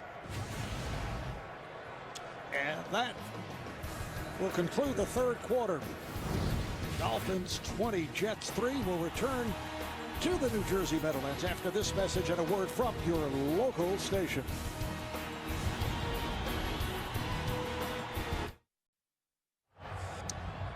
Fourth quarter getting underway. The Jets without a touchdown now over the last 7 quarters. That is ugly. And, you know, who are the big players that they have? I mean, you look at the lack of talent at the skill positions. Tight end, wide receiver, and running back, Mark, not a single Pro Bowler in the bunch. And due to injuries, they've lost some of their better players. Jeremy Curley has not played the last 3 weeks. Antonio Holmes has been hurt. Another sack of Sims. This time it is Olivier Vernon. And for Miami, their third sack of the day. Well, they love these double A gap pressures where they put 6 men up there. They sometimes drop, and this time they come, and Vernon just swings right around. He's virtually touched going to Matt Sims. So Ryan Quigley will punt from his goal line. This is Thigpen. He's run well, and this time taken down from behind. Ellis Langster able to get to him. 53-yard punt, just an 8-yard return. Ryan Tannehill back on the field. Coming up next, it'll be Peyton Manning and the Denver Broncos going up against Alex Smith and the Kansas City Chiefs for the top of the AFC West, or the Bengals go up against the Chargers. Check your local listings. Yeah, I don't know that a lot changes in 2 weeks. Chiefs lost at Denver 27-17. They didn't pressure Peyton Manning. Swing pass for Wallace, who lost on the play. And getting back to the Chiefs in Denver, I don't know that a lot changes in 2 weeks. The Broncos score a lot of points. The Chiefs don't. And Justin Houston, Tamba Hali, both banged up last week. And this is a defense that's given up 68 points in the last 2 weeks. And in that first meeting against Manning and the Broncos, they didn't sack Peyton Manning a single time. In fact, they didn't hit him once, Marv, during that game. I think it's going to be a tough one at home for the Chiefs. And second down play. And the sideline pattern to Mike Wallace. Stopped by Darren Walls. That's good for 5. Let's get back to JB and Shannon. Houston won't quit. No, JB, they retake the lead. This is the play that sided up. Case Keenum, DeAndre Hopkins, 66-yard catch and run would lead to a 10-yard TD run by Ben Tate, 31-28. Texans on top of the pass. 11-28 in the fourth. Back to you guys. All right, thank you, JB. It's a 3rd down and 3 at midfield. And Tannehill had the pass knocked down. Muhammad Wilkerson, who goes about 6'4", 315 pounds, able to get to that Tannehill attempt. Well, for what it's worth, this kid's having a Pro Bowl type season. You just see him pushing, gets that left hand up. 10 sacks already for Muhammad Wilkerson. He is a handful up front. In his 3rd year out of Temple, in fact, 10 sacks, the most by any Jet since John Abraham had 10.5. That was back in 2005. Second punt for Brandon Fields. That first only 37 yards, and this a boomer. Fair catch made by Kyle Wilson. So we'll take a break with 2 minutes gone by in the 4th. Miami in command. The NFL on CBS is sponsored by Chase Freedom. Get your cash back. The new Intel-powered 2-in-1s. Intel. Look inside. And by State Farm. It pays to double check. Talk to your agent today. Jets back in possession, about to start from their 14-yard line. Jets have dropped their last 2, 3 of their last 4. They have not won a game since early November. Sims trying to go short range to Powell. Brings up a 2nd and 10. They're making the easy plays look difficult. I mean, this is tough. And in fairness to Matt Sims, Marv, you coming into a difficult situation. You look at the numbers, the quarterback comparison, and we haven't seen enough of Matt's body of work. But he didn't get any reps all week. All those reps went to Geno Smith, and so he's out there. And when I look at the statistics, Santonio Holmes doesn't have a single catch. He hasn't been on the field much. There's Powell, able to go the middle. What the Jets haven't been able to do is get the wide receivers involved in the passing game. And when you don't throw the ball on the perimeter, the field shrinks. And I've been mentioning this to you during the break, is that the Miami secondary has gotten a free pass. They haven't even had to play today because no one has challenged them. No one's gone after them. And that's a mistake. If you're Marty Morningway, you've got to make these guys on the perimeter work. Well, don't you think it's the fact that they don't trust their receivers? So many guys have either been injured or, as they say, off the streets. Powell, the intended receiver, in a most unusual statistic when you look at what Geno Smith has had to work with, and obviously he's had his problems. There are 17 Jets who have at least 1 reception. Well, it tells you that they don't have that go-to guy. I mean, Jeremy Curley, who's not even active today, is their leading receiver with 28 catches. 28 catches. I mean, that's incredible. Once again, here's the punting unit. Line quickly. Will boot it from his 4. Thigpen with the fair catch. The Jet wide receivers here this afternoon with a total of what? 3, 4, 6 catches. That's been it. Talking about the lack of production from Jet receivers. How about no receiving touchdowns since back in week 7 against New England? That was Jeremy Curley, who has missed the last 3 games because of injury. Miami with a 20-3 lead. Tannehill in trouble and throws it away. Some pressure from Muhammad Wilkerson. You know, we've been talking about all the struggles the Jets have had at the quarterback position, and probably haven't talked enough about how well Ryan Tannehill's played. I mean, 25 of 39, 295 yards, a couple touchdowns.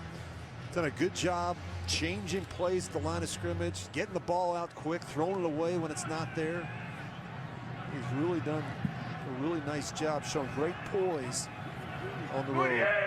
And as you can see, Tannehill, apparently someone ran into his throwing arm, throwing hand. He's trying to shake it off as Lamar Miller picks up the first down. Yeah, speaking of Ryan Tannehill, I mean, he's done a really nice job, you know, getting everybody involved, spreading the ball around, and really attacking in the middle of the field. You see the slant, the heart line. He breaks a couple tackles. He goes for the touchdown. He goes for a touchdown. Come right back inside, working Hartline, working Rashard Matthews, and then real good recognition on the blitz, kicking it out quickly to Mike Wallace and allowing him to do the rest. And right guard John Jerry of Miami shake it up for your man from Ole Miss. So we will take a break.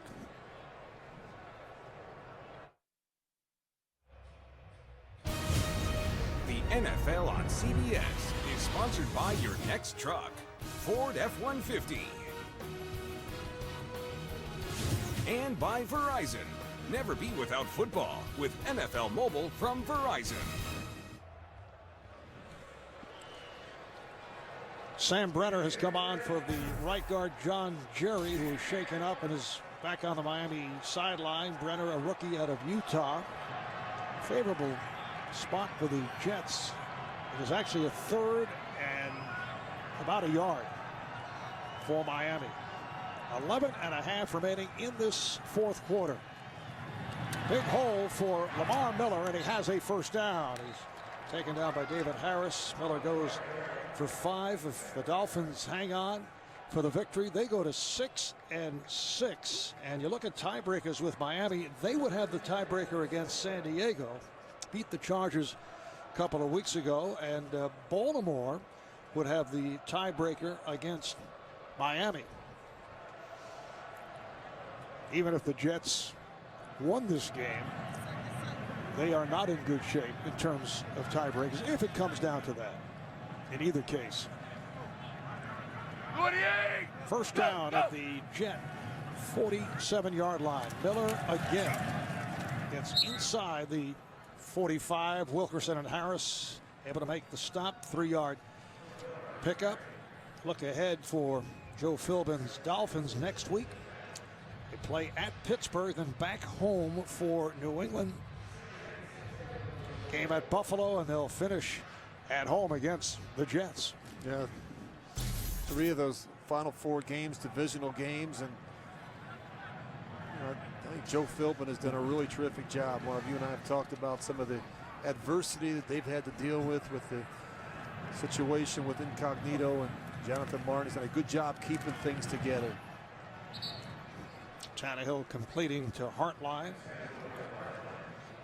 Hartline is 8th reception. Short pickup, about 3. Miami's offensive line, I think, has really played well in this one. We've been talking about the changes that they've had to make up front. And Sam Brenner just came in for John Jerry, and yet they've really done a nice job. This is a very good defensive line that they faced today with the Jets, a #1 run defense, and yet you look at where they're at, have almost 400 yards of offense. Brenner actually started at left guard the last 2 games. He's up from the practice squad with Nate Garner moving over to center with the absence of the injured Mike Ponce. A little spin attempt by Hartline, but he does pick up the first down. Well, they bring pressure. You're going to see it to the right, and they're going to be one short. Nice job by the back, Cross Keen. He works all the way across the formation. It's a nice job scanning and taking the hit off of Ryan Tannehill. Well, for Ryan Tannehill, his 4th 300-yard game this season, most by a Dolphin quarterback since Dan Marino. This is where you see Tannehill. He's been changing the play. He's very involved in the run game. Tannehill off play action. Hartline sets up a 1st and goal. Ellis Langster was able to get to him, but it's a 24-yard pass play, and the Dolphins again on the doorstep.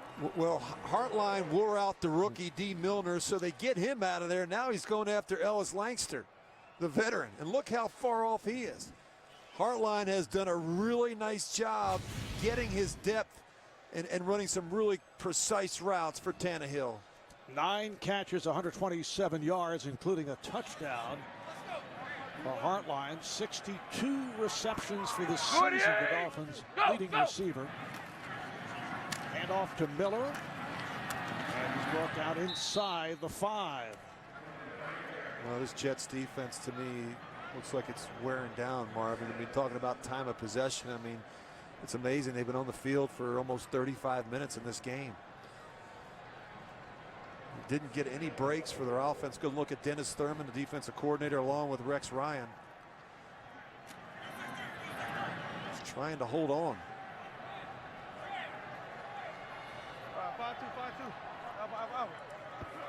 2nd and goal at the 4-yard line. 28. Go, go.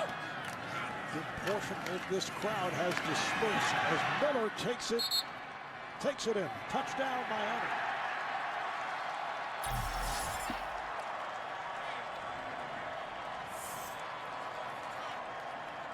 Lamar Miller with his 3rd touchdown of the season. Well, he's not the biggest back, but he runs hard and he just lowers his shoulder and his head and able to lean forward. I'm not sure if his knee wasn't down. That one, I'm sure they'll take a look at that one. All scoring plays, obviously, but it looked to me that that right knee may have been down. On the field, it was called a touchdown, but they will review it. We'll review the final play with instant replay. Just keep an eye on that. It's actually the left knee. Yeah, I think he's down.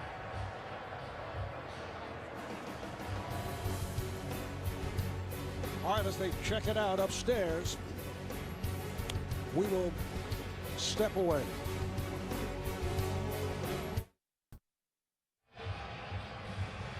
See the referee Mike Carey awaiting for the word from upstairs as they review Lamar Miller's quest to get across the goal line.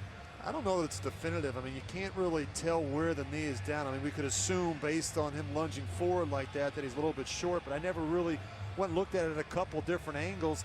I can't tell whether or not the left knee is all the way down.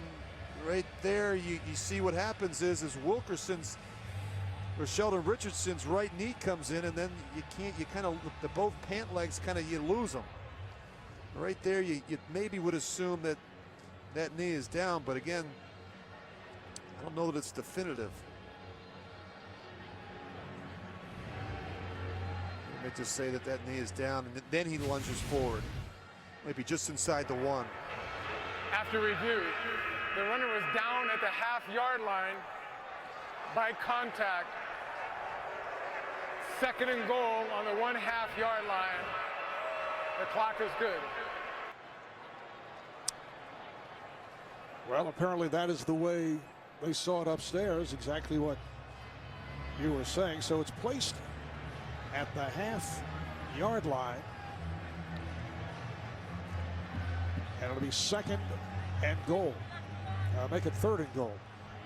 This is where, you don't have Daniel Thomas, your bigger back, and Lamar Miller has been that guy today, and he's actually run pretty well between the tackles. 21 carries, 72 yards. But the thing that I like, Marv, is that he's been decisive and he's been willing to smack it up in there for the tough yards. And he's turned it around from last week in the Carolina game. Too many negative runs last week. We haven't seen that today from Lamar Miller. So Miller, the feature back.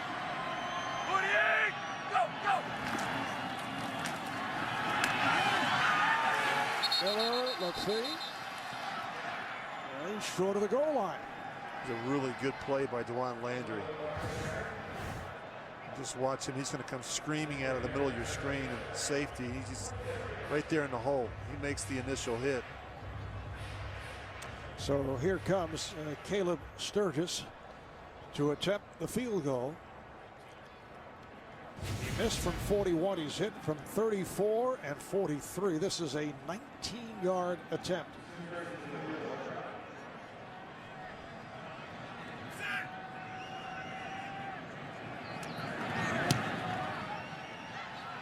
So he puts it right through. And with just under 6 minutes to play in this fourth quarter, the Dolphins with a 23-3 lead. Let's take another look at the AFC playoff rundown. The division leaders, Denver, New England, Indianapolis, Cincinnati, wild card at the moment, Kansas City and Baltimore. And you see teams in the hunt. Unless there is a miraculous turn here over the final 6 minutes, Miami will go to 6-6. And look at that log jam. Isn't that amazing, Marv, to see that? 7 teams. 7 teams still in the hunt. But they're starting to run out of time. You know, you get into December, you got to be playing your best football, and too many of those teams that are in the hunt aren't doing that right now. Well, as you know, the league always loves the parity aspect, and they certainly have it once again. Coming up, time permitting, after the game, the NFL Today update presented by Aflac. Join JB, Dan, Shannon, Boomer, and Coach Bill Cowher for all the latest NFL scores and highlights. Meanwhile, the Jets next week home for the Raiders, and then at Carolina, back home for Cleveland, and then at Miami. Antonio Cromartie once again is back deep. Josh Cribbs went out in the first half with an injured shoulder. Cromartie getting a running start on it. Once again, a nice return across the 30-yard line. Goes for 33. Set for an update. Let's go to JB and Shannon Sharp. Coming up in the second half of our doubleheader here on CBS, Peyton Manning smarting from last week's loss to New England, looking to bounce back against the Kansas City Chiefs. Alex Smith showing he can toss it downfield, looking to help snap a 2-game losing streak. Each team looking to take sole possession of the AFC West. That's coming up here on CBS. Back to Marv and Rich. All right, thank you, JB. Look at the AFC West. And here is Sims completing across the 40-yard line, connecting with Kellen Winslow for 9. Matt Sims coming on for Geno Smith at the start of the third quarter. They go no huddle. Matt Sims, one-year man from Tennessee, started his collegiate career at Louisville. Did not play that much on the major college level. Chris Ivory breaking tackles and has the first down. And the question is next week, Rich, who do you start at quarterback? Well, that's always the tough question, I think, for a coaching staff. And I'm sure that Rex and Marty Morningway, the offensive coordinator, will sit down and evaluate where they go from here. I think you got to stick with Sims. I mean, this Geno Smith, Marv, you've seen enough of his body of work, I think, over the last 5 weeks to say that maybe he's lost his confidence a little bit, and maybe find out what you've got. A little bit. Well, a lot of it. Yeah. Let's find out what you got with Matt Sims. And, you know, when you look at this offense, and it's not just today, but it's throughout the course of the season, you always look at pass distribution. Where are the balls winding up? And they're winding up in the hands of the running backs and tight ends as opposed to the wide receivers.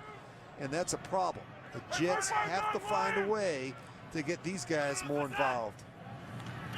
Sims on a short set, able to complete for a first down. David Nelson, one-time Buffalo Bill, 4-year man from Florida, picks up 10.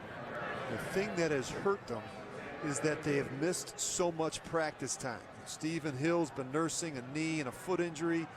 Santonio Holmes been battling a hamstring injury. And when you don't practice and you've got young quarterbacks playing, that's a recipe for disaster. On the screen, Powell breaks tackles and then is taken down. Rashad Jones makes the stop. It's a 20-yard pass play.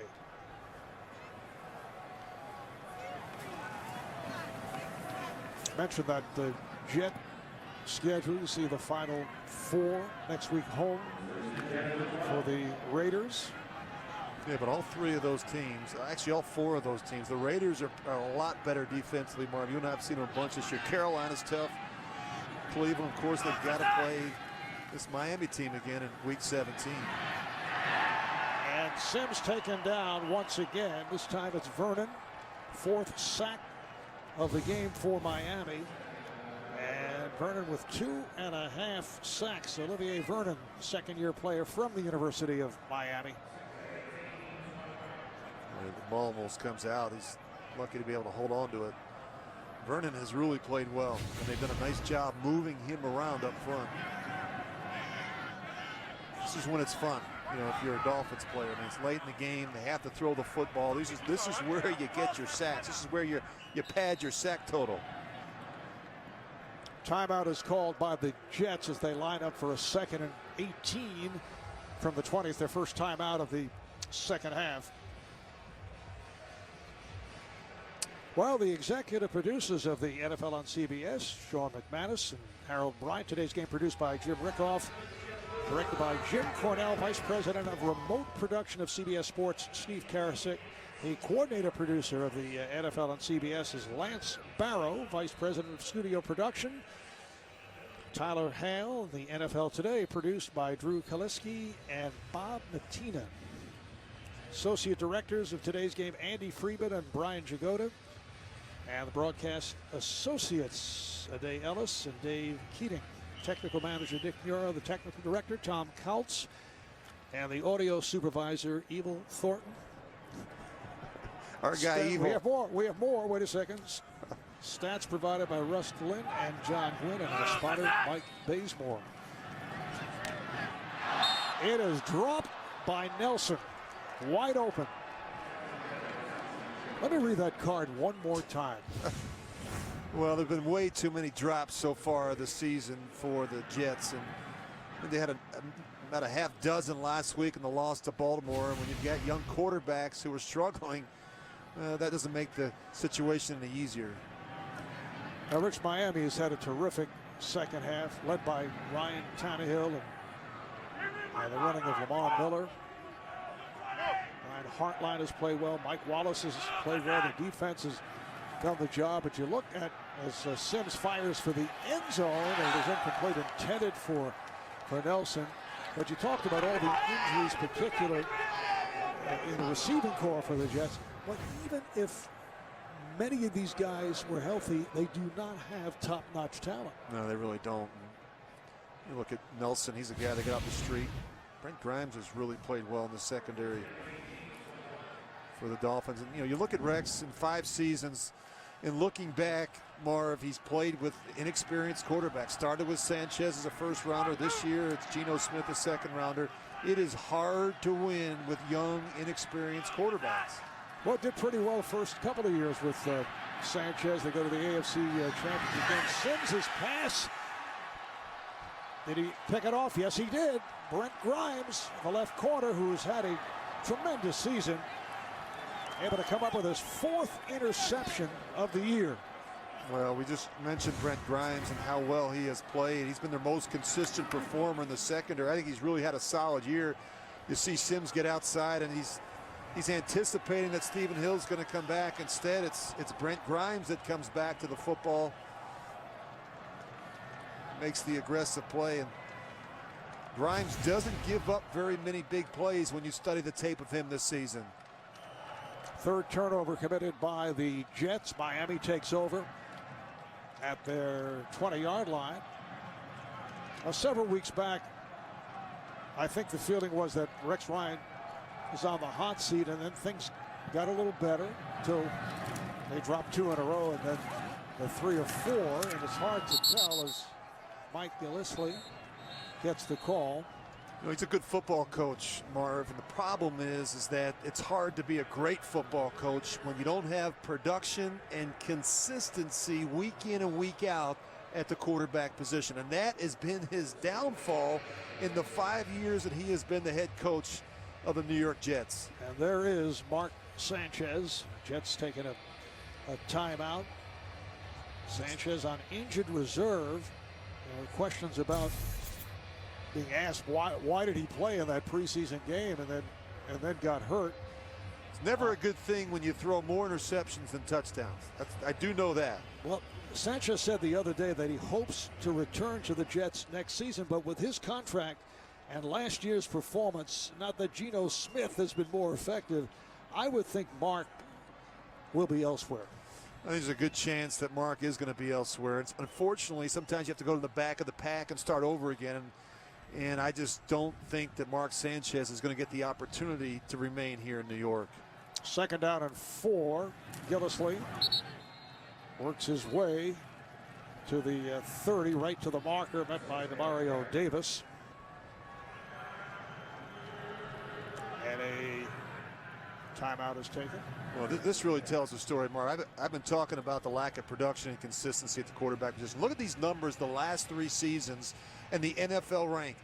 Most turnovers this year, the most last year, and the 2nd most in 2011. I mean, you can't win when the quarterback doesn't take care of the football. And that's been the problem here in New York. Ball security issues, whether it's been the fumbles, ball security in the pocket, or just simply throwing it to the other team too often. I told you I learned my lesson early as a pro. I was told by Marty Schottenheimer in Kansas City, if you don't protect the football, you won't play here in Kansas City. That's an excellent point. Don't throw the ball to the other team. I got it. Gillislee is stopped right at the line. So Miami will go to 6-6, very much alive in the race for a playoff spot as they do look to the Steelers in Pittsburgh next week, followed by that home game against New England. Not an easy schedule, and the Jets will drop to 5-7 with 3 straight losses, 4 of their last 5. They are not mathematically eliminated, but it would take a miraculous series of events to get near a playoff spot. We're down to 2.5 remaining. And again, Gillislee is getting an opportunity here today, making his NFL debut, 5th-round draft pick out of Florida. Penalty marker is down.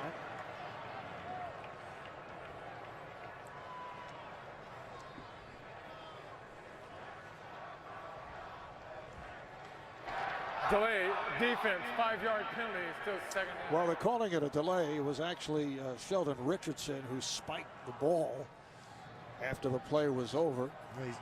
He's just frustrated.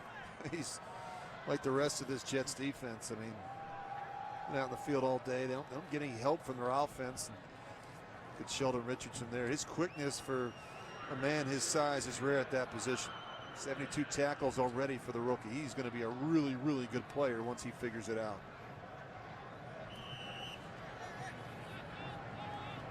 Miami has had the football for nearly 38 minutes. The Jets about 20 minutes.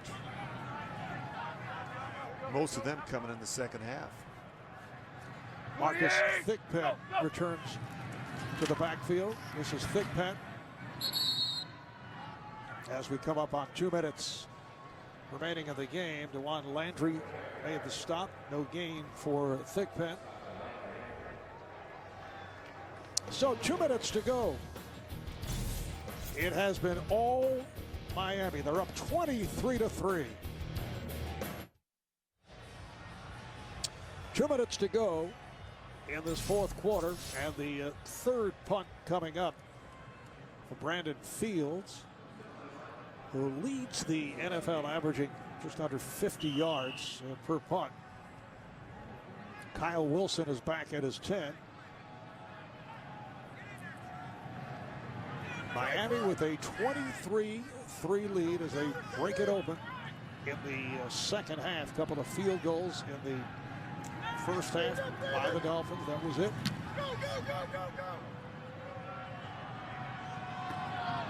And here is Wilson.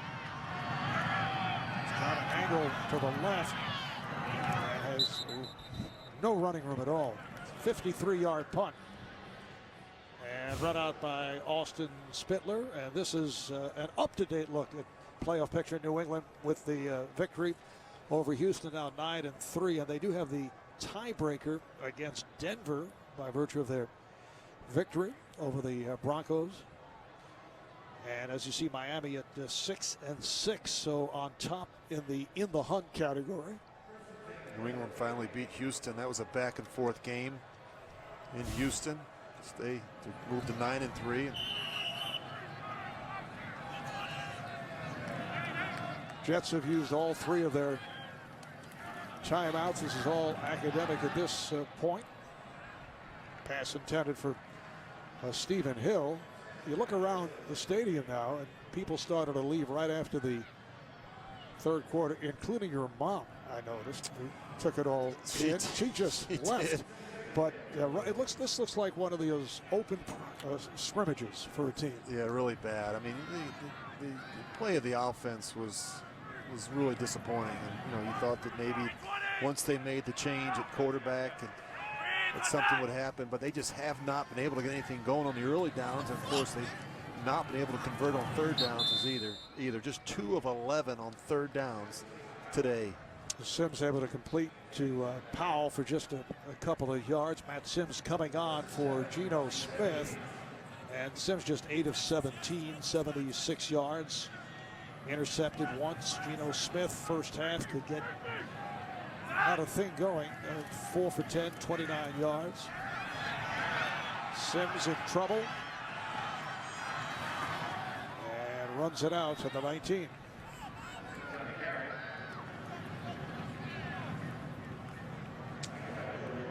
And I'm told coming up we'll have some bonus coverage of the Tennessee Titans and the Indianapolis Colts. And later on, it's the Broncos and the Chiefs, or the Bengals and Chargers. Check your local listings. See the game in your area. Swing pass, Powell. Bumped out of bounds. Just a couple on that. Jonathan Freeney was right there to make the stop. As time runs down, 36 seconds to play.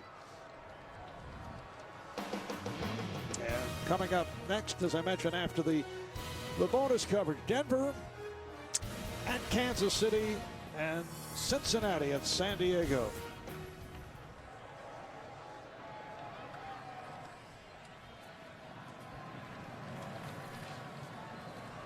The Jets, with their third straight loss, 4 of their last 5. And you're looking at scores in the 3 straight losses of 37-14 at Buffalo, 19-3 last week at Baltimore. Miami evens up the record at 6-6. The Jets fall to 5-7. A 23-3 victory for the Dolphins over the Jets. So now it's time for NFL Today Update, presented by Aflac. For Rich Gannon, Marv Albert saying so long from the Meadowlands. An outstanding game for Ryan Tannehill, 28 of 43, 331 yards, 2 touchdowns. Lamar Miller runs 22 times for 72 yards. So long from the New Jersey Meadowlands. You're watching the NFL on CBS. Now to James Brown in New York. So the